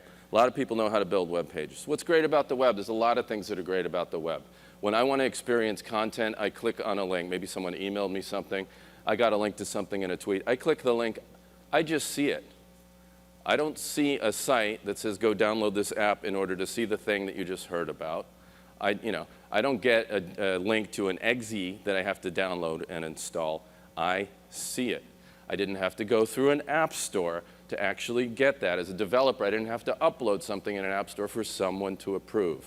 Aren't we all delighted that Palmer Luckey said, guess what, Oculus isn't going to block porn. Yay, that's wonderful. And that may be the case until Oculus decides, I don't know, they're going to have an app store for some reason on a native platform. I'm not even talking about Gear VR. We'll see. But assuming that's true, you still got to go download a damn exe. Here's what's crazy about that. You even have to do that, like, if you want to see a video on the Gear VR, for example, it's a video. Guess what? You got to download a different app for every frickin' video. What's that? That's not only crazy, that's freaking stupid, right? That's stupid. So wouldn't it be nice if I could just hit a link, see a video, play on my website, and 360 in a VR, and put on my head mount, all right? As a developer, we also care about having a choice of tools. We like freedom. We like to be able to pick the tools we want. We like to get at source code for those tools and use them in our day-to-day stack. And there's a lot of freedom there when you look at doing web stuff. And in general, the web is a culture of collaboration. The web was built on standards, people cooperating, sharing code, working on protocols together, to the point where I can not only get source code to engines, but source code to people's websites. Anyone? View source button on your, your menu on your browser. That's the way a lot of people learn how to build websites. So overall, no barriers to entry, ultimate freedom. So as VR developers, wouldn't it be awesome if we could have the power of virtual reality and virtual experiences with all of that freedom that comes with the web? That would maybe be the peanut butter and chocolate of VR development. I know it is to me. But you say, that's crazy. How can we do VR development in a browser? Well, I want to make sure people are aware of this. If you haven't heard about it, I think Dylan talked about it briefly in the last talk. There's a technology called WebGL. It is 3D rendering for your browser. It does real-time 3D, and it runs everywhere. It runs in every browser on desktops. It runs in Chrome, Firefox, Opera, Safari, Internet Explorer. It runs on all your mobile browsers. As of last fall, it runs in iOS, so it runs in mobile Safari, runs in mobile Chrome on all Android devices. So we're talking 3 billion seats that do 3D today already, and that is a big part of deploying VR. Well, it gets better than that because, as I mentioned when I got up here, there's now a web VR API. I'm going to go into a little bit of technical detail on that in a slide. But it basically allows you to track a head-mounted display's position and orientation and display in full screen stereo rendering, including with Oculus distortion. Right? So there's a spec up. It's a draft spec from the Mozilla folks, intended to be an internet standard at some point. But right now it's an experiment. And it's an experiment that's been going on for the better part of a year. And so if you go get a nightly build of Firefox or a nightly build of Chrome, you can actually then just connect your Rift to it. And after you've got your Oculus already set up, you've downloaded your SDK and the things you do as a developer, you can now have no download, instant access to VR on the web. And I'm going to show you a quick demo. Here's my Chromium. And I just preloaded it in case the internet gods were against me in terms of bandwidth or it not happening, but it does not take long to download this. And this is a version of Quake that Brandon Jones from the Google Chrome team had ported to WebGL a few years back. And then when he was working on the WebVR API, that was the first demo he kind of put together to make sure it all worked. And so now what I have is Quake connected to my Oculus Rift. I'm going to put it on just for a minute. So you see how cute I look with the Rift on my face. That's not going to work because it's not coming in here. I'm going to go blind, so I won't do that. I'm seeing my Mac desktop up here. But anyway, you can imagine that. And now using the WASD keys, I can actually move around the scene. And I'm moving around in full immersive VR. And it would look spectacular if it was in my display right now. Oh, I fell. I lost that level. But it works. And it's a very simple API, especially if you're already doing web development in WebGL. It's super simple. We'll go back to that. It really only has 3 things, and we don't have to labor the technical details here, but it's really simple. So if you're already building a web app and you know how to render in WebGL, you have to do 3 things. First, you have to find out if you have any VR devices connected to your browser. You ask the browser, give me a list of the virtual reality devices, and a device is either an HMD for display or it's a position tracking device that tracks position and orientation. You save those away. For the display part, you get the camera parameters so you know the interocular distance so you can do your 3D render with the 2 eyes. And then that's all you do at setup time. And then you're going to do 2 other things with that. The next is you're going to render in full screen for VR. Browsers already have a full screen API for doing game development. Just one line of code. You say, hey, browser, I'm requesting you go full screen. Now, if you ever played a full screen game on the web, you'll get that annoying prompt the first time, and you say, yeah, I'll let Mozilla give me a full screen game. You say yes once, you never have to do it again. Now you have a full screen game. By passing it, if you look at that bottom line I've highlighted there, into request full screen mode, you pass a handle to that VR HMD device, and now it will render for you with the Oculus Rift distortion. And then the final thing you have to do is you have to do the head tracking, the position and orientation of the HMD, which you then feed into your game or your simulation. And you basically set the camera position and orientation, which we're doing down here at the bottom. And that is it. So if you're already building WebGL games, from an API standpoint, of course, design and all that and building a good VR app are the same, whether you're native or web. That's all you have to do to take your WebGL and turn it into a VR app. If you're writing for Google Cardboard, it's actually even simpler. All you have to do is a side-by-side render, and the web browsers already have all the accelerometer tracking. There's an API for that. Of course, as we know, that cardboard-based accelerometer tracking is slower, and that 90-degree field of view is not as good as a Rift. But for, if you're doing cardboard anyway already, it's as easy as writing mobile browser code and doing a stereo render and tracking with the accelerometer. Super simple. This eye chart is by way of just saying, you do have a huge choice of tools here. You can use open source libraries, just scene graph libraries to do your 3D rendering and make your own game engine on top. You can use any one of a number of free in-browser game development tools. So imagine you go into a browser page and you've got something that looks like Unity with a 4-view, property sheets, or single view, depending on how you configure your desktop. You can build and assemble your game, add behaviors to it, and publish all from within a web page. And those work today, like Verold, Goo. And there's full-on game engines like Turbulence and Play Canvas that are not only as good as that and have level editors, but they're open source. And then there's a bunch of other libraries and a bunch of freedom of choice there. And even if you love your Unity or Unreal, they now have WebGL publishing options, and these are great. They use a weird hack of a technology which cross-compiles the entire code base of the game engine, either Unreal or Unity, and outputs a giant pile of JavaScript, 10 or 20 megabytes of JavaScript that is the compiled code for that engine. It's not the game. And then your game content comes on top of that. So that's wonderful if you have a full sort of deep game experience. Your user doesn't mind a 2 or 3 minute loader bar. It's a little anti-web. Most web pages are supposed to load in 2 seconds, right? But if you're doing a web game and you have a core user, they're probably okay with this 2-minute wait. That's still better than the delays of a big download of a 1 gigabyte game that's done in native. That's a pretty good solution for that. So if you already love your Unity, you're doing your native stuff there for mobile or for desktop native, and you want to try out some web publishing, these export paths are there. They're real for WebGL, and they're adding the VR support too. So that's a pretty nice and promising aspect of this whole thing. You don't need to learn a new tool set, and you can have this instant web publishing capability. Now, there's some challenges here. The browsers have never had a reason to try and refresh the display at more than 60 frames a second before. And now they need to, because we know we need to do our head tracking at least 75, preferably 90, even 120 hertz. You might think, I can't render a JavaScript scene at 120 hertz per eye. There's no way my JavaScript will run that fast. It's not true. The JavaScript interpreters have gotten super fast. WebGL itself is a really light API, goes straight to the hardware. So you need a smart engineering team building a game engine that can go fast, or you need to know all the JavaScript tricks, but you can do it. That is not the issue. It's the browser itself not being able to talk to the display and refresh at faster than 60 hertz. Because when it tries, it gets kicked out of extended mode and all this sort of driver mode level nonsense that the browser makers claim and swear they are working on. And this is giving them a reason to unthrottle. So they're going to hit 75 or 90 FPS.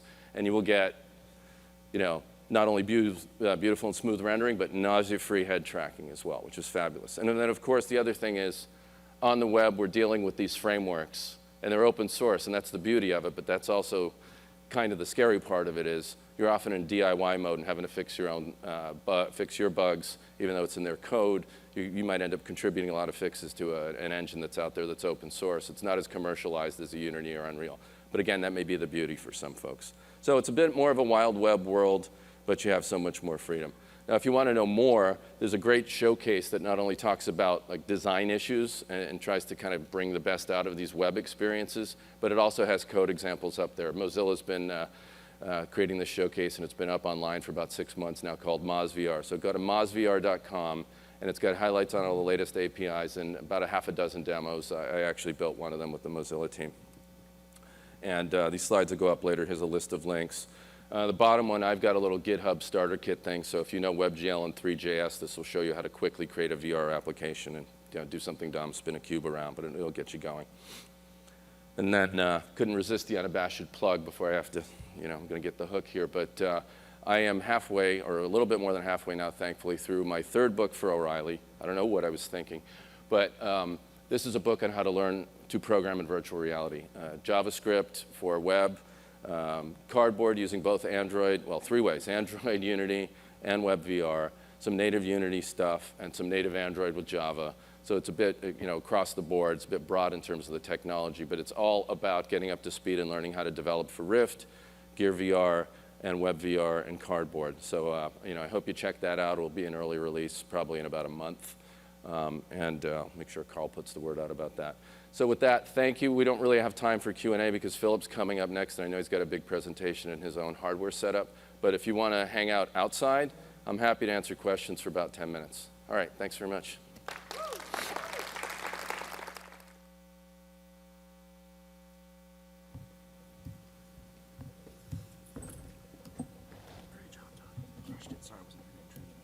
Yep, it's okay, man. You represented. Thank you.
Check.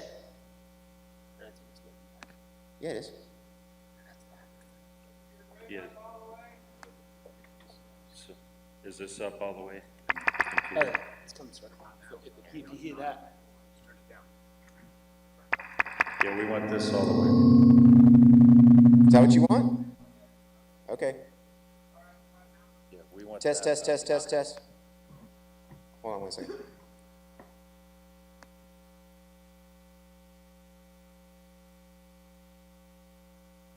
Test, test, test. Okay, yeah, that's server loopback, so that's working. Okay.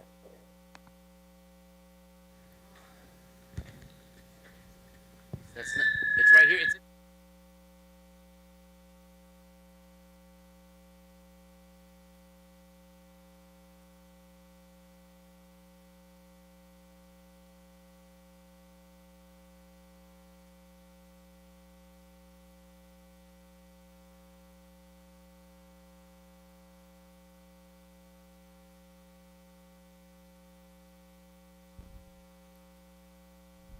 Check, check.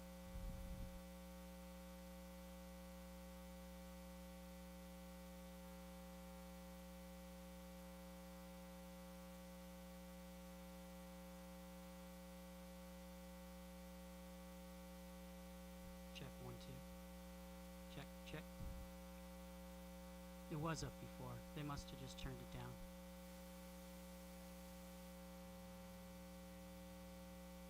Yeah.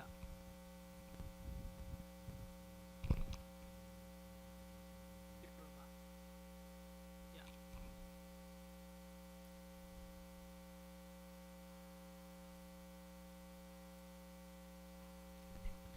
Check. Hello? Hello?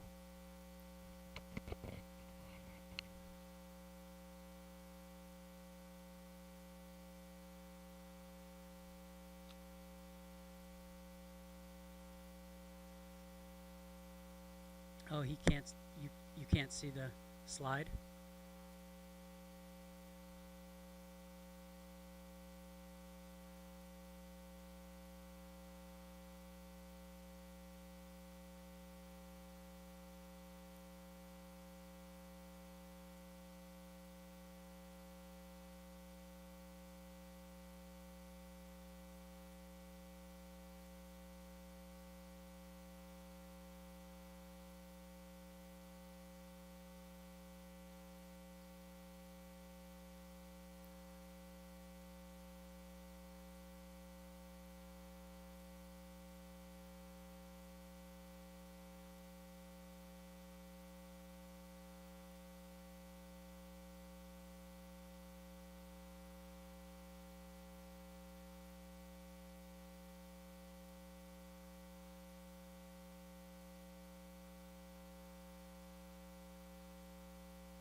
Hello, hello.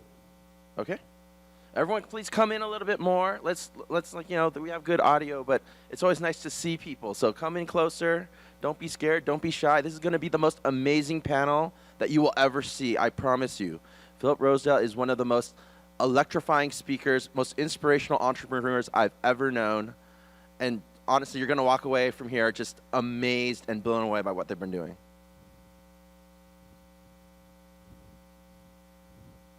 Sweet, come on. Come on, we won't bite. We won't bite. This is going to be awesome. You're going to love it. Okay, cool. Hi, everyone. I'm Tipatat. I am your MC for today. Again, please come. Don't sit on the edges. Come inside. Come closer. Let's make this a nice, comfortable crowd. I wanted to introduce Philip Rosedale. There's no one more qualified to talk about what is the metaverse than the man who actually created it with Second Life. And now he's taking all of his learnings from that, rebuilding what the true metaverse is going to be with high fidelity. It's something they've been working on for over 2 years. The public alpha just went live 2 weeks ago. I got to preview it. It is amazing. One of the most powerful experiences I've done in VR. And I've seen probably at this point over 1,000 demos, so that's saying a lot.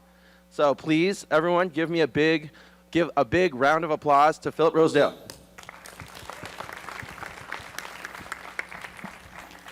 Thank you. Thank you. Yeah, such an honor. For that warm welcome. I got it. Oh, you can hear me. Ooh, and it's bright. The little face tracker is going to work here. So what is the metaverse? You know, I talk about that a lot. We obviously think about it a lot here at High Fidelity, and I've done a lot of slide presentations, but we've actually gotten so much done in the last couple of weeks that I thought what I'd do, and this is a perfect size crowd, we'll do this and then take some questions and talk about it. We have been working for the last week or so putting together the best live demo of everything we can show you in High Fidelity, and I hope everything about the metaverse. And so we're going to just do that right now. So you can see I am live. I'm going to turn my little face camera on. We're going to talk about that later. One of the really cool things. Let me see. These are bright lights. We'll see if it works here. Well, it's kind of working. Yeah. I'll show you more about that in a second. So, yeah, what is the metaverse? Well, I'm going to talk today about what I think it is, hit a bunch of points and kind of show you each one of them. You know, the first one is that as we build these 3D worlds, you know, the metaverse has to be something that contains the web itself. This ability to basically browse a web page, which we just got working. You can see I can literally walk up to this thing and, you know, go through my, this is like one of those SlideShare presenters. Go through my slide deck on here. Where's the next one there? We're just getting this working. Yeah, see, these little arrows work too, but we've got a web entity. I think it'll come up in a second. We're also doing this entire demonstration live with 3 of us, you'll see in a minute, over my iPhone, instead of the show network, because this actually has a little better performance. But partly this is going to show you how fast the internet has gotten and how stable everything can be. So browsing the web is a part of the metaverse. Not only do we need to have 3D worlds, but we've got to be able to, you know, read email and surf the web and do everything, build essentially on top of the layer that came before us. And that's a fun piece of it that we just got working. So not only can you put web pages on easels like that, but I can, as we'll show you a bit more later, I can pick that, you know, I can pick that web page up. I can point at it in world, right? My avatar can point with a laser pointer all the time, which is something we can't do in real life. And I can also pick that thing up and throw it across the landscape. Over here in the distance, you can see this is a beautiful set that we've got working now. This is some brand new content that we're just about to start releasing for people to be able to edit and work with. You can say hi to Ryan and to Chris here. They're going to be back in a minute. Chris is on this side in an Oculus DK2. Ryan is here using, and we're going to see a lot more of that in a minute, the 2D camera that we have now built into High Fidelity that can track your body movement, just like the HMD, and also your face. So, you know, what is the metaverse? So the metaverse is 3D spaces, but what else does it mean? That's what I want to talk about today. So first of all, it's got to contain the web. You need to be able to read your email in it. I do believe that that's a compelling idea, as crazy as it seems. One of the things I realized the other day was that when you're in the HMD and you're looking at a web page in a virtual world, guess what you can do? You can lean closer to it to see it better. And think about that for a minute. That's just one of these little fascinating discoveries. What happens then is that the number of pixels on that web page goes up as you lean in, because the HMD essentially is tied to your head. So as you bring it closer, it does get better. When you lean in closer to your computer screen at home, as we all know, nothing happens. The number of pixels that the web page content covers doesn't change. So there's all these amazing things that are going to be fascinating. But the metaverse is about bringing the web in as well. The metaverse is also about editability. This is a beautiful scene, but it doesn't mean anything. Oh, hold on, I just screwed up with one thing there. Let me turn off my full screen here for a second. Oop, wait. This is one of those party fouls with our stuff, because I basically just, what did I do, guys? I got to resize that little window there. Hang on a second here. Turning off my tool window. There we go. So one thing about the metaverse is that everything is not just beautiful and viewable, but editable. So what I'm going to do right now is I'm going to bring this window hopefully up again. Everything that you're seeing here, oh shoot, come on. Tool window. Ryan, can you edit that for me? Watch the background. So what Ryan's doing right now is what I was trying to do, which is bring up a little edit window where he's basically going to delete the sky. There you go. And then what I can do, let me do that, Ryan. The metaverse is also about shareable, it's about shared content. It's about building with each other to help us so that it can scale much more rapidly as we're all able to contribute content to it.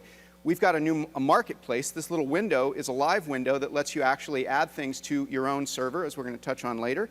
So let me basically pick a different skybox here and click on it. And in a couple of seconds here, boom. Not only can I do that, but I could do something in the scene like add a tree. I go back to the beginning of my marketplace here. I got a little bush here,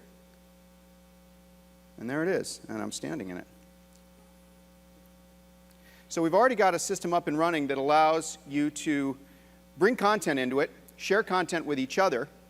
The metaverse is also about the content itself being open standardized formats, so we can get as much, like we did with the web, we can get everything into it. So high fidelity, as I'll mention multiple times, is all open source, but today we already support things like FBX, OBJ. Our friends from Mixamo, their avatar creator out there, is something that you can do today. So these are standard file formats and a marketplace system that allows everybody to exchange content with each other.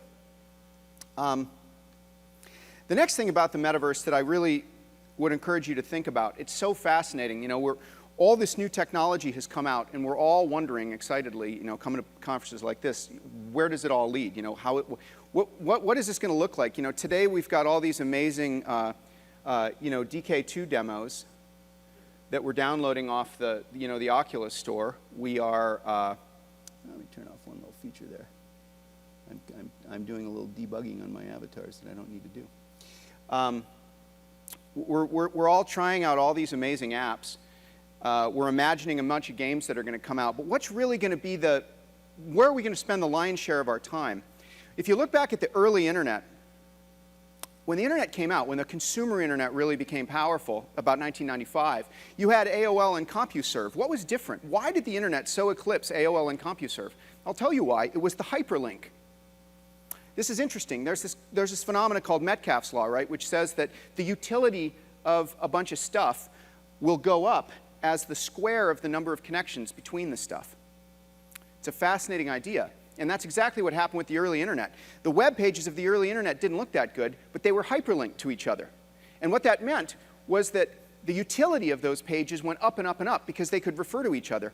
And that's what drove it. And so an interesting question is, if we are going to start sort of putting on these head-mounted displays and going into the metaverse, or going somewhere, the place that we're going to go the most is the place with the most utility. And we believe, that what's going to happen is we're going to, if we can build a metaverse in which our spaces that we create are linked together, or whoever successfully does that, those combined spaces with those hyperlinks will rapidly dominate everything in terms of our total usage. So what does the hyperlink look like? We're playing with it. This telephone booth right here, I'm going to walk through it, and when I walk through it, I'm going to instantly jump from this server to another internet server, which is another one of our alpha users, a guy that does live music. And so now it's connecting to that machine. This is a bunch of guitars that he's got sitting outside. This is going to come up in a second here. There's a show listing. This is actually a server that's set up in such a way. This is a pretty impressive demo. Over my phone, you just saw me live download all that stuff to my machine, because the way this guy has his content set up, the way he's set up his servers, I'll touch on that in a second, it actually has to download everything every time. So here's the live music that this guy's playing over the next few days. That's the little theater where he does his music. And this is a pretty awesome example of what people are already starting to do with the alpha version of high fidelity. So where is this server running? Well, the other thing about the metaverse, we believe, is that in the metaverse, you're going to run your own servers. I can talk about this for a lot of different reasons, but technology is now, the internet is now fast enough to allow us to run our servers from home. And there are 1,000 times more machines, 1,000 times more machines connected to the internet at home with great bandwidth now, 33 megabits per second on average in the United States. Then there are 1,000 times more machines at home than there are in all the hosting centers in the world. So this stuff's going to run on our machines at home. This music server is running on a guy's machine at home. There's probably 40 or 50 servers that are running in high fidelity already on people's machines at home since we started up a couple weeks ago, as TipTap pointed out. So let me break for a second and show you how easy that is to do. So what you'll find on the download site for high fidelity is two pieces of software. One is the client that I'm running. It's called the interface client. The other one is this little thing called the Stack Manager. The Stack Manager is the server. You download it, and you start it up, and you've got a virtual reality server up and running. And I want to show you how easy that is to do. So I'm not going to re-download it, but this is a quick download, about 50 megabytes. You start it up, comes up on your machine. You see a screen like this. I'm going to stop the server for a second. You start up your server machine. You can give it a name. This server's name is Capri, which is the name of one of my kids. That your name is like DNS in the metaverse. That's something we need as well. You need unique names so that you can find everybody's servers, so that you can use names against them in the same way that we use names for websites. So part of what we've built at High Fidelity is this ability to find things by name. The other thing you can do to get started is just pick a bunch of content that you just like to kind of start with, and then jump in there and start editing it with your friends and working on it to create your own space. We've been hard at work building those content sets, and I want to show you a new one. It's called Dojo. We're actually super excited about the Vive headsets and hand controllers, so we're kind of anticipating that, and we're building a little sort of test fighting area that we're having fun getting ready for that hardware when it comes out in the next few weeks. So it's telling me that this new content set has been downloaded and it's updated. My system restarts automatically. So now I can tell my friends Ryan and Chris to open their address bar and go to the place called Capri. And I do that by just hitting enter, typing in Capri like I would in a web browser, and with a little luck, what we're actually doing now, and they're doing it, and this is why they're sitting here, because the show network wouldn't let us do this, so they're nearby. They're actually connecting to my machine live, which is actually hosting them. So that's pretty cool. That's how easy it is to bring this thing up and get it running. And there's Ryan. And with a little luck here. Hello, hello. Here I am on Philip's server. You can see my face being tracked by the 2D camera on my laptop. The light's not great in here, so the tracking's not that great, but you can get a general sense of the latency. So as we've been talking about for a couple years, the metaverse is about presence. What is going to make us enter these shared spaces is each other.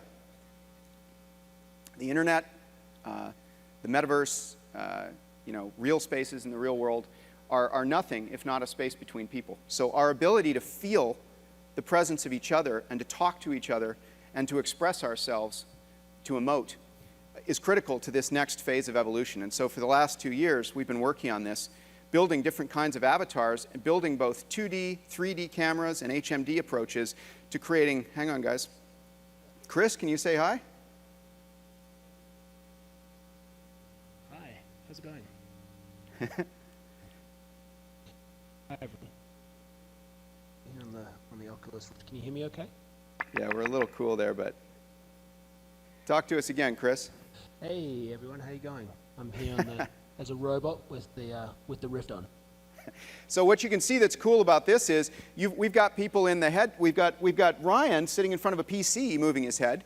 We've got Chris sitting with the HMD. They're both able to talk to each other, and we have the latency low enough. And you can't try this unless you're up here, or you're one of them. But you can try it at our booth. We have the latency low enough that you can feel each other. You can nod when the other person stops talking. You don't cut each other off, or you can interrupt each other in mid-sentence. That all works because you have to get the delay between each of us down to less than about 100 milliseconds, about 1/10 of a second. We've tested that across a bunch of different scenarios. Ways of talking, video, no video, audio. What we've found, others have found, is that the magic happens at about 100 milliseconds. And the internet got fast enough to do that, to send our images to each other, to send our facial expressions and our voices in less than 100 milliseconds just a couple of years ago. So it's amazing that we've come so far so quickly. We've gotten to a point where we have enough internet speed to potentially create the kind of experience that we're creating here. And so, part of why we started the company about 2 years ago, as we did, was that we saw these network latencies coming down. And as I touched on earlier, these network latencies are that low, say 30 milliseconds across the United States, so we still got 70 to play with basically in our software. They're that low even between our machines at home, even when we're using a machine at home as a server. And so that's incredible. But, and I want to show you a little more stuff. In fact, latency matters not just for the face-to-face experience that you're seeing from Ryan and Chris here, but it also matters for interaction, for physics, for game experiences. Again, that latency has to be very tight for us to be able to really play and have fun in there together. So with that, why don't you guys fly off and I'll meet you over at the dojo. The other thing about, I'm going to fly up into the air here, the other thing about the metaverse is it's got to be big. We don't believe in spaces that aren't like what we know. We value and we find real those things that resemble the waking experiences we've had all our lives. And I'm a fundamental believer, starting from back in Second Life and now with High Fidelity, that you've got to be able to embed massive amounts of content, chaos. Your friend building next to you and building something different. You have to build the systems in the metaverse that enable that kind of creative adjacency and reuse and sheer scale to work. So this is an example of a pretty big space that is running just on my one server. As I'll touch on a little bit later, another key part of our approach that we don't have up and running yet, but we have a great architecture for and little pieces up and running, is that we're going to start not only using our own machines to serve our own virtual spaces, we're going to actually use each other's machines to help us stream the data from our own servers to other people. Another important part of what we think is required to get to this idea of the metaverse. But first, let me show you some fun games. This is one we're really proud of. We're going to try this with these. We're on this, literally on this ad hoc wireless network, so we'll show you. But we've been working with the Bullet physics engine. High Fidelity is entirely open source. And part of what's amazing, so we've been working on this amazing demo that you're about to see here. This is pretty cool. So I'm going to sit and be the umpire here, and Chris and Ryan are going to give a try at playing a little air hockey for you. Now, while they set up and do that, and we don't walk yet, so never mind Ryan's stiff legs. They're both holding right now with their mice. There's a little bit of jittering, and we're still working on that. Some of that is still bugs in our system, but what you can see is that air hockey puck is colliding with the table. They're able to hit it at each other. And back at our home network, this is a bad situation we've got set up here, but the best we could do. On a home network, trying this out, it is 60 frames per second. We are running a 60 frame per second physics simulation on each of their two machines. We are doing some really cool work we're deploying some really cool stuff that we've done on the algorithm side to sort of make the two simulations look the same and have a sort of a server in between that is the authoritative place. That's why I can actually see what they're doing as they play. But it's pretty cool. Our goal over the next couple of weeks is to get this simple sort of air hockey experience to a point where it is absolutely playable. It is fast and fun. It'll work with the hand controllers when they come out. That are coming out with things like the Vive and several other amazing products that are out there today. We believe that you can do physics, You can do game-like interactions, the light coming on when they score and that puck dropping from the air when one of them scores is an example of a piece of interaction. So not only is the physics engine running, but we've written a little bit of JavaScript. I didn't touch on this before. Everything from that button on the UI that I hit there to the code on the puck to even the clothes people are wearing can be completely automated with JavaScript. Again, we're trying to use the most open, widespread languages and systems that we can possibly use. Let me show you another game that's just a kind of a fun ultimate tour de force of a physics engine. This really may not work. Here's everybody's favorite game. And this is pretty awesome. So I'll start. We know how this works, right? I'm going to, on stage, the idiot CEO will attempt to, while demoing, I'm going to turn that sucker around, right? I'm still in. So, Chris, you want to try one? Well, right after you. Now this is totally being simulated. All these planks are sitting on each other right now, which we'll see in just a moment. And Chris survives. Mr. Ryan.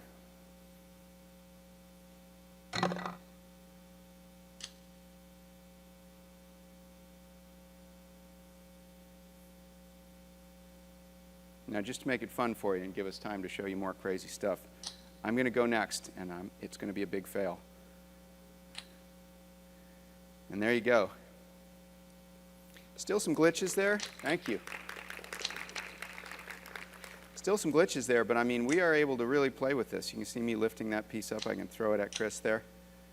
One of my favorite things is throwing dice. Let's make a lot of them. You can see if I grab these guys and move them around, you hear that sound of them colliding into each other. That sound is being generated at the moment each one of those edges of the dice collide with the table or the wood. And it is literally real in every sense of the word. It's being created and streamed in 3D audio to Ryan and Chris and myself at exactly the time that the sound is made. One of us is making the sound, in that case me, that is playing the sound from our computer. The audio system is that fast. Not only can we hear each other with this perfect one-on-one presence, but the virtual world, the metaverse content, will be able to just generically make incredible sounds like this. So great example of JavaScript interactivity in the audio subsystems. But that kind of latency and that kind of generic ability to create content, I mean, I think what you're going to be able to do. I mean, I just, as a physics lover, it's my background, I just sit and play. I mean, every day now I'm like, I can't bear not to, I don't want to be the boss at work. I want to sit and just program JavaScript and play with new things. But we think it's just going to be amazing. You know, we're going to have starter servers that just are full, rooms full of games like this that you can bring your friends to and play 60 seconds after you ran that server. So that's another piece of the metaverse. Huge amounts of content, interactive content in physics. The last thing I want to show you is really cool. We've been thinking a lot about what the first really high impact applications of the metaverse will be, right? I mean, what is it? A fair question. A lot of us here are dreamers about the more distant future of virtual worlds, being big and being so similar to the real world and such an amazing, I guess, public utility for all of us. But the really appropriate practical question, to an investor, for example, is why is anybody going to use this right now? We're certainly going to have amazing video games that we can play with our Oculuses. Those are going to be great. What's going to happen first? I mean, certainly we're going to be able to just build and be creative and build spaces like this incredible space that we've just shown you. And the graphics are going to get better and better, and it's going to get more and more fun to build content. But how's it going to be used? We thought about that a lot. How many Ready Player One readers here? Like almost everybody, right? Remember one of the things you really focused on was that idea that you went to school. You went to school. You didn't go to school anymore. You went to school in this headset. One of the phenomena, I'm going to show you with Chris right now. One of the things we've really been fascinated by, we're 17 people now, and on Fridays we all meet in the world, and we talk to each other in world. And we have a mix of ways we get in. Some of us are in the Oculus, some of us with 2D camera, some of us are with the Phase Shift 3D camera. You can see Phase Shift out there, great partners as well.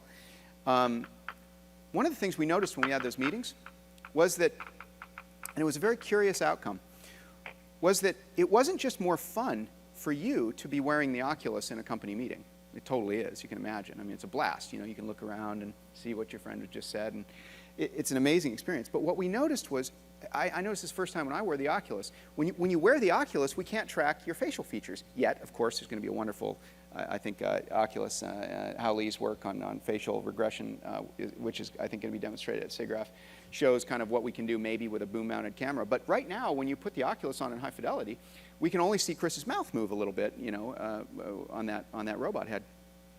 Nevertheless, what we learned was that when I took the Oculus off, what all my coworkers said to me was, it was so much better to have you wearing the Oculus. And yet they couldn't see my eyebrows raised, like you can see Ryan's eyebrows raised. They couldn't see the rich facial expressions that we can capture with these camera devices. Why is that? And I think it relates to this thing about teaching. The reason is that when I talked to somebody, I looked right at them. And because the HMD is mounted to my head, I always, when you're in the HMD and you're in a shared space, like high fidelity, you always look right at the other person. And that engages you with them in this magical way. And a lot of people have written about this, but teaching has something to do with that. We learn best when we are in a space where we are, in fact, able to look at, question, collaborate with each other. There's something magical to that. So in that regard, we started a project a few months ago. Ryan has been managing it at work. It's just incredible, where we sort of asked the question, what sample content can we build in high fidelity that we can start playing with this year, even with the DK2s that are out and anticipating the HTC developer version and getting all this stuff working? What content could we build that would be a teaching experience in high fidelity? And I want to show you that next. It's not ready yet. But Ryan was kind enough to let us take a look at it. So I brought up my address bar here, and I'm going to a server and a location. Again, this is just like the web. Cell School. And if with a little luck, let me just jump there and take a look at that. So where are we right now? Oh, I think I crashed. That was only the first crash. That's really pretty good for alpha software. Hang on, I think I'm going to be somewhere else now. But oh, here we go.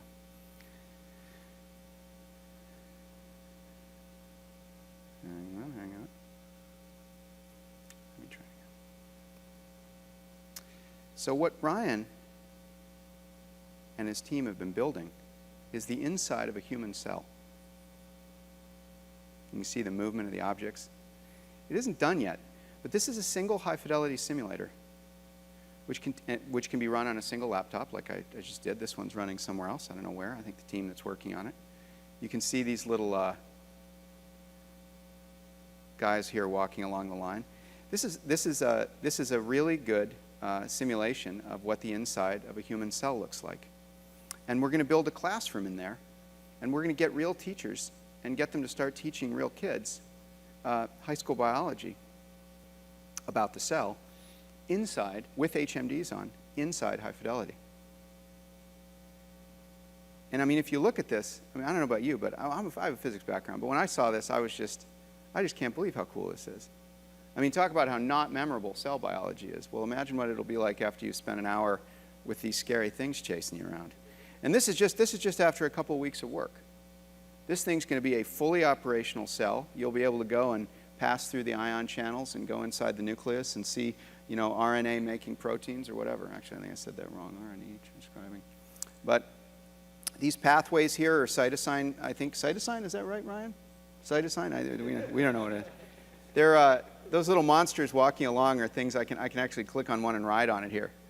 Now I'm getting taken for a ride through the cell to somewhere else.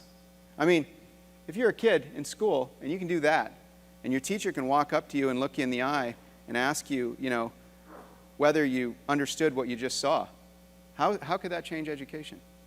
We're going to, and again, the metaverse has to be open. We're going to take this content that we're building here, and we're going to make it open like Wikipedia. So not only is this going to be this amazing, you know, cell biology experience, we're going to make it open so that high school teachers that want to use high fidelity, which costs nothing, you just deploy the servers, the ways we make money are outside of that. A teacher can deploy a high fidelity server. They can do that today. They can put this content on it as soon as Ryan has it ready, and they can start teaching their kids in it and exploring that. I personally believe that what we're going to discover about how education can be done in the HMD is really fascinating. And so we're trying to build the right platform to back that up, to support it. So, that's another thing about the metaverse. And another point to be made, I think is likely to be true, is whatever the metaverse is going to be, it's got to be open source. It seems unlikely, given how many large-scale structures we've built with open source in the internet today, it seems unlikely that the metaverse, whatever this sort of giant shared linkable space is, it seems unlikely that it's not going to be open source software. And so our approach at High Fidelity has been to do everything in open source in anticipation of that, and try to get, and we already have people making commits to our code base, helping us, and you can help us today. You can go to GitHub and jump in and check it out and build it yourself and run it. That's been true since the day we started. So open source is another critical thing. Final thought, how big can the metaverse be? I mean, we see the inside of a cell here, but how big are we really talking about? Well, as I said before, they're actually somewhere between, they're somewhere in the range of 500 million broadband connected desktop PCs today on the internet. How many is that? Well, if you look at these average connectivity rates I mentioned, 10 megabits up and about 30 megabits down. I think 10 megabits is about the worldwide average, actually, about the same as the US. What does that mean? Well, it means that if everybody was running a high fidelity server, and those servers were sharing resources with each other, which I touched on earlier, they can't today, but they will be able to in the coming months.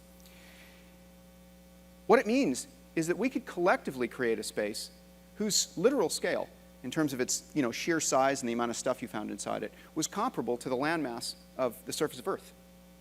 And in fact, if we do the networking correctly, and we let everybody run their own servers, like I said, we'd have enough concurrent bandwidth from those machines to provide a megabit or two, which is what you're seeing right here, probably a little less with this demo, with what we've been doing here in my phone, to provide a megabit or two of streaming low latency access to every person now living on the surface of planet Earth.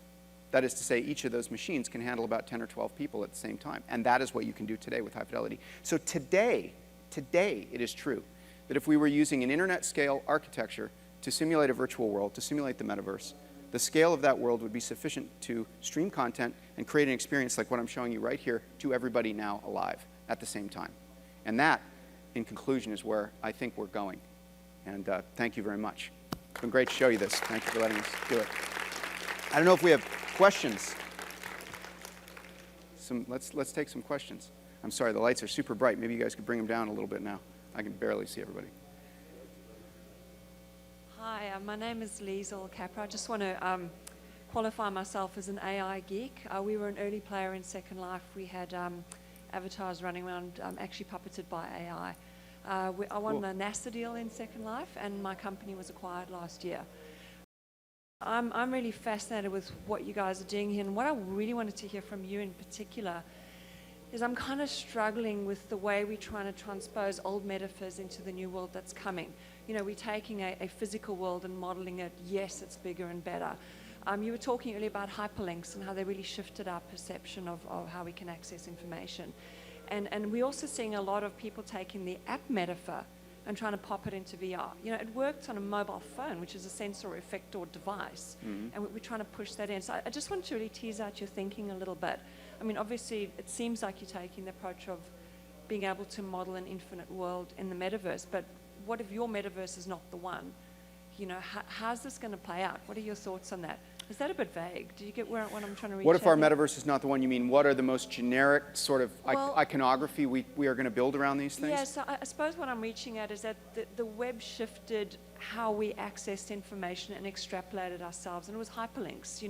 The web page was a kind of a metaphor for a physical object, and you guys were world building and giving people the tools to world build Second Life, and then we did apps. Well, what's next? Yeah, let me answer it. That's a good question. Let me give you the best answer I can from human cognition that I can think of. One is that I think there are two extremes, and we're basically exploring both of them. The first extreme is text. If you think about text, it's our most compact list of symbols. We have so effectively used text, like in text messaging. We've dropped to this asynchronous text messaging to replace telephone calls for to a large part.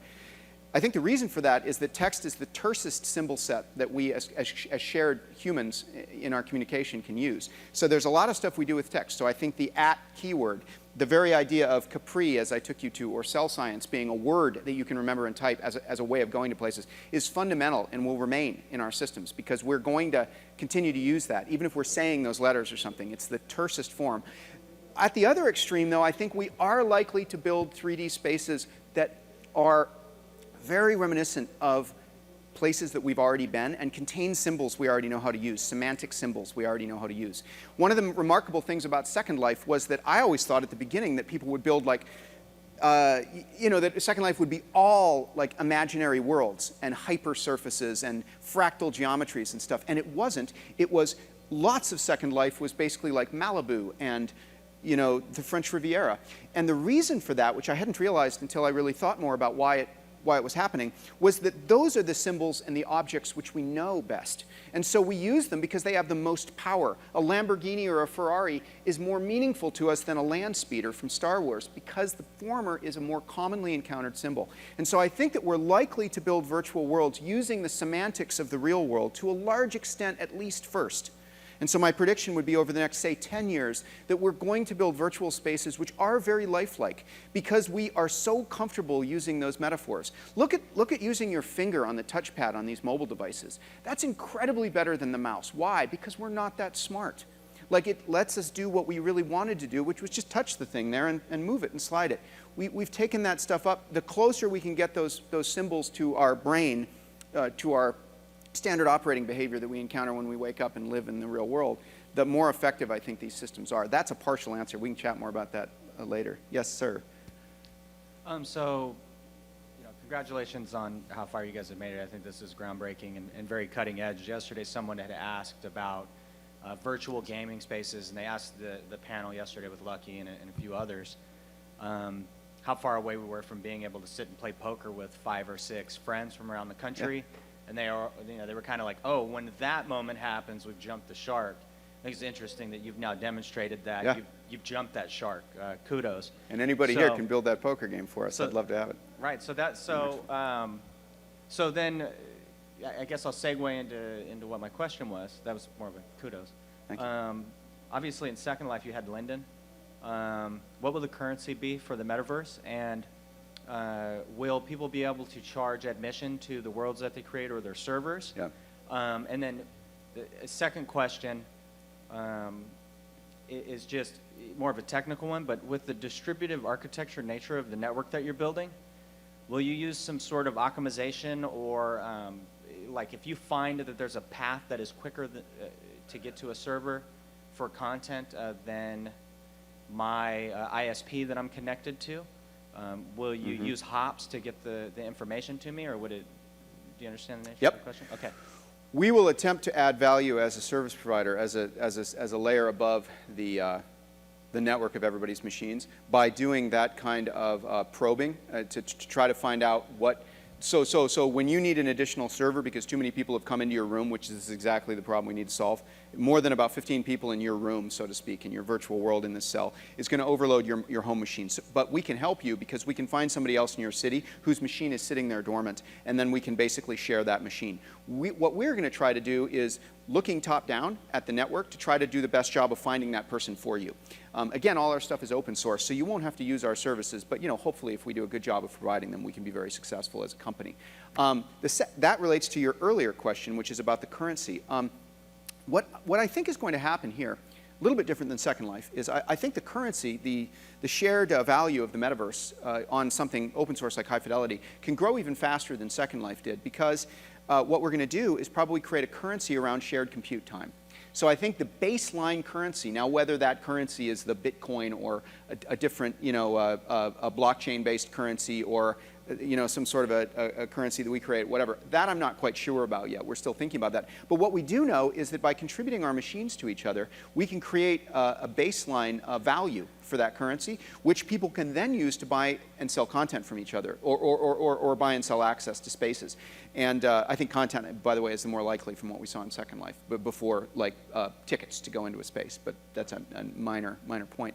But I think that the thing that's going to be really interesting is that we can create some kind of an open currency that's essentially valued in compute time. And I didn't touch on that yet here, but that's been one of the pieces of our architecture and one of the places we think we can do something of use for everybody that is using this open source software as we go forward. Yeah, I love that. I was part of an interstellar project for decoding. Oh, yep, Yeah, sure. okay, so It's you're great. right. Stellar. Thank you for your answer. Yep, sure. Anybody else? No? Yes, sir. So absolutely fantastic tour de force of innovations. So many wonderful things to comment on. Yeah, absolutely. Thanks. And I'm very, very confident that this is going to go very, very far. At least the open source stuff, and I'm really intrigued by that.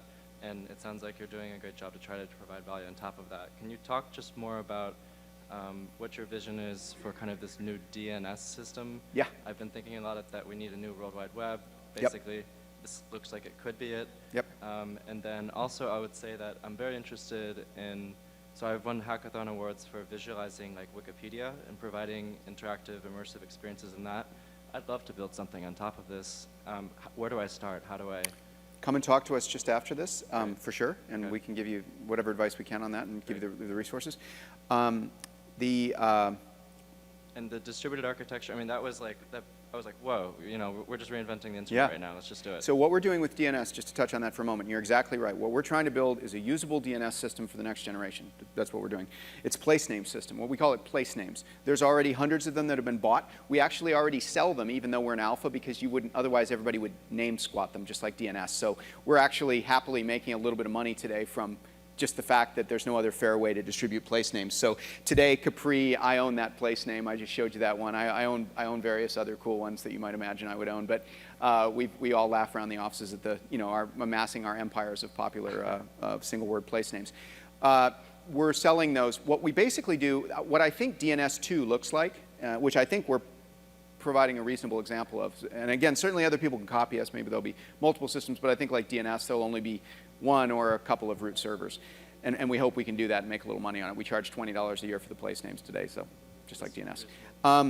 What the place name does is it basically doesn't just identify your server as an IP address. It actually finds it and tunnels to it. So the thing that we're doing that's really cool is I just brought up Capri on the network here over my iPhone. What our DNS system does is the moment I brought that machine online, it talked to our home server, which would be like DNS root. And we don't have the cascaded hierarchy of retransmission for efficient caching of the results yet, but we don't need that. We're tiny. That'll be easy to build.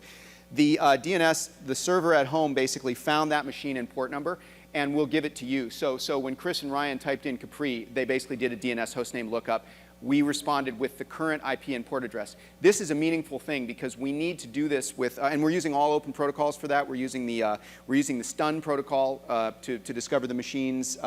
We're using OAuth for identity. I didn't even touch on that, but you can come by and ask more about it at the booth. But that's our vision for it, that we can basically push up something that allows you to associate a place name. And then we have a whole pathing system within the local servers. You saw me do that a little bit with / cell school. And we're doing that as well. So we think that the basic DNS structure combined with network probing and tunneling to actually get you to the machine within seconds. So if I take this machine, close it, go back out to the booth, go to a coffee shop and open it up again, Capri will be up and running in like 15 seconds. It'll be routed. Beautiful. Yeah, and I'll just kind of, for your own benefit, add on top of it. You're saying metaverse, the World Wide Web being a subset of the metaverse. And you started to try to show like your demo online, basically. Yeah, the slides. Are you using like WebVR for that, or what are you? We are using the web engine that's built into Qt right now, which is Chromium. Is that right? Did I get that right? Okay. We're using Chromium in open source. We're using Qt as our a bunch of its features, networking and some of the graphics layers. So yeah, I'm just getting exposed to WebVR too, so I'm trying to figure out how the whole ecosystem is evolving, what the future looks like. So great, thank you very much. Do we have time for any more tip that, or anybody? Anybody else? Final question? Nothing? Yes? So there's already an open source hybrid open sim vendors out there that people are generating on their own server and their own hosting. Is there any chance of that network being able to integrate with you? Sure. And of course, I'm well aware of it. OpenSim is great. And that was one of the proudest, moments to see OpenSim kind of show up inside as an adjunct to Second Life. Yeah, absolutely. We have tried to attack some of the hard interaction and interactive content problems starting ground up, because we believe that, to get to 90 frames per second on the HMD and 60 frames per second for the physics simulation, we needed to rewrite all the systems that underlay Second Life, for example. So we started anew. That said, we should be able to interconnect to OpenSim in a way. I think, well, we're not there yet, but we're not there yet. I mean, Second Life and OpenSim have an awesome feature set, and it's huge. I'm pretty proud of it. We're not all the way to being a superset of that system yet, but I think that we're getting there, and I bet we'll get open source submissions, and I'd love to have them from those teams to better interconnect with us. We'd be, delighted and honored to have those interconnections made. Again, though, I think getting to everybody's machines at home and indexing them and naming them and everything and getting them shared with each other, it's this opportunity to take us literally 3 to 4 orders of magnitude beyond where we are today, which is really going to be shocking in terms of the appeal, because already Second Life, for those who don't know, Second Life's 40,000 servers today, but they're hosted servers in co-location facilities. They comprise a landmass about the size of the LA basin, and they host right now access to probably like 80,000 people right now concurrently. But again, as I'm saying, if we do our work right here and we get to your machines at home, and that tunneling and protocol routing that I just discussed is something that OpenSim, for example, does not do. It's hard to get that connected up. We wanted to really solve that problem. Minecraft doesn't do it either. We wanted to really effectively, be done with this problem. If we get that working and we get access to all those machines, then we get to this literally 3 or 4 orders of magnitude larger than where we are now. So, I mean, that's what that's what gets me up every morning, is to say, imagine how cool that'll be. So, great. Thank you very much, everybody. Thanks for coming. Appreciate it. Showing your demo.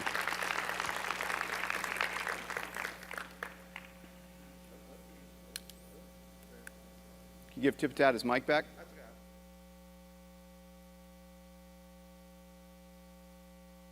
Oh, okay. That's it for the sessions here until I think 2. So I think now it's lunch. Go check out the exhibits. But I want to thank Philip once again for not only just showing us his vision, but actually showing us the hard work that they've done, how well they've thought out this idea of the metaverse. It's wonderful. And try it at their booth, but you can also try it at home. So everyone, you don't even need a DK2, but it is better in a DK2. But definitely check it out. It's amazing. Thank you so much, Philip.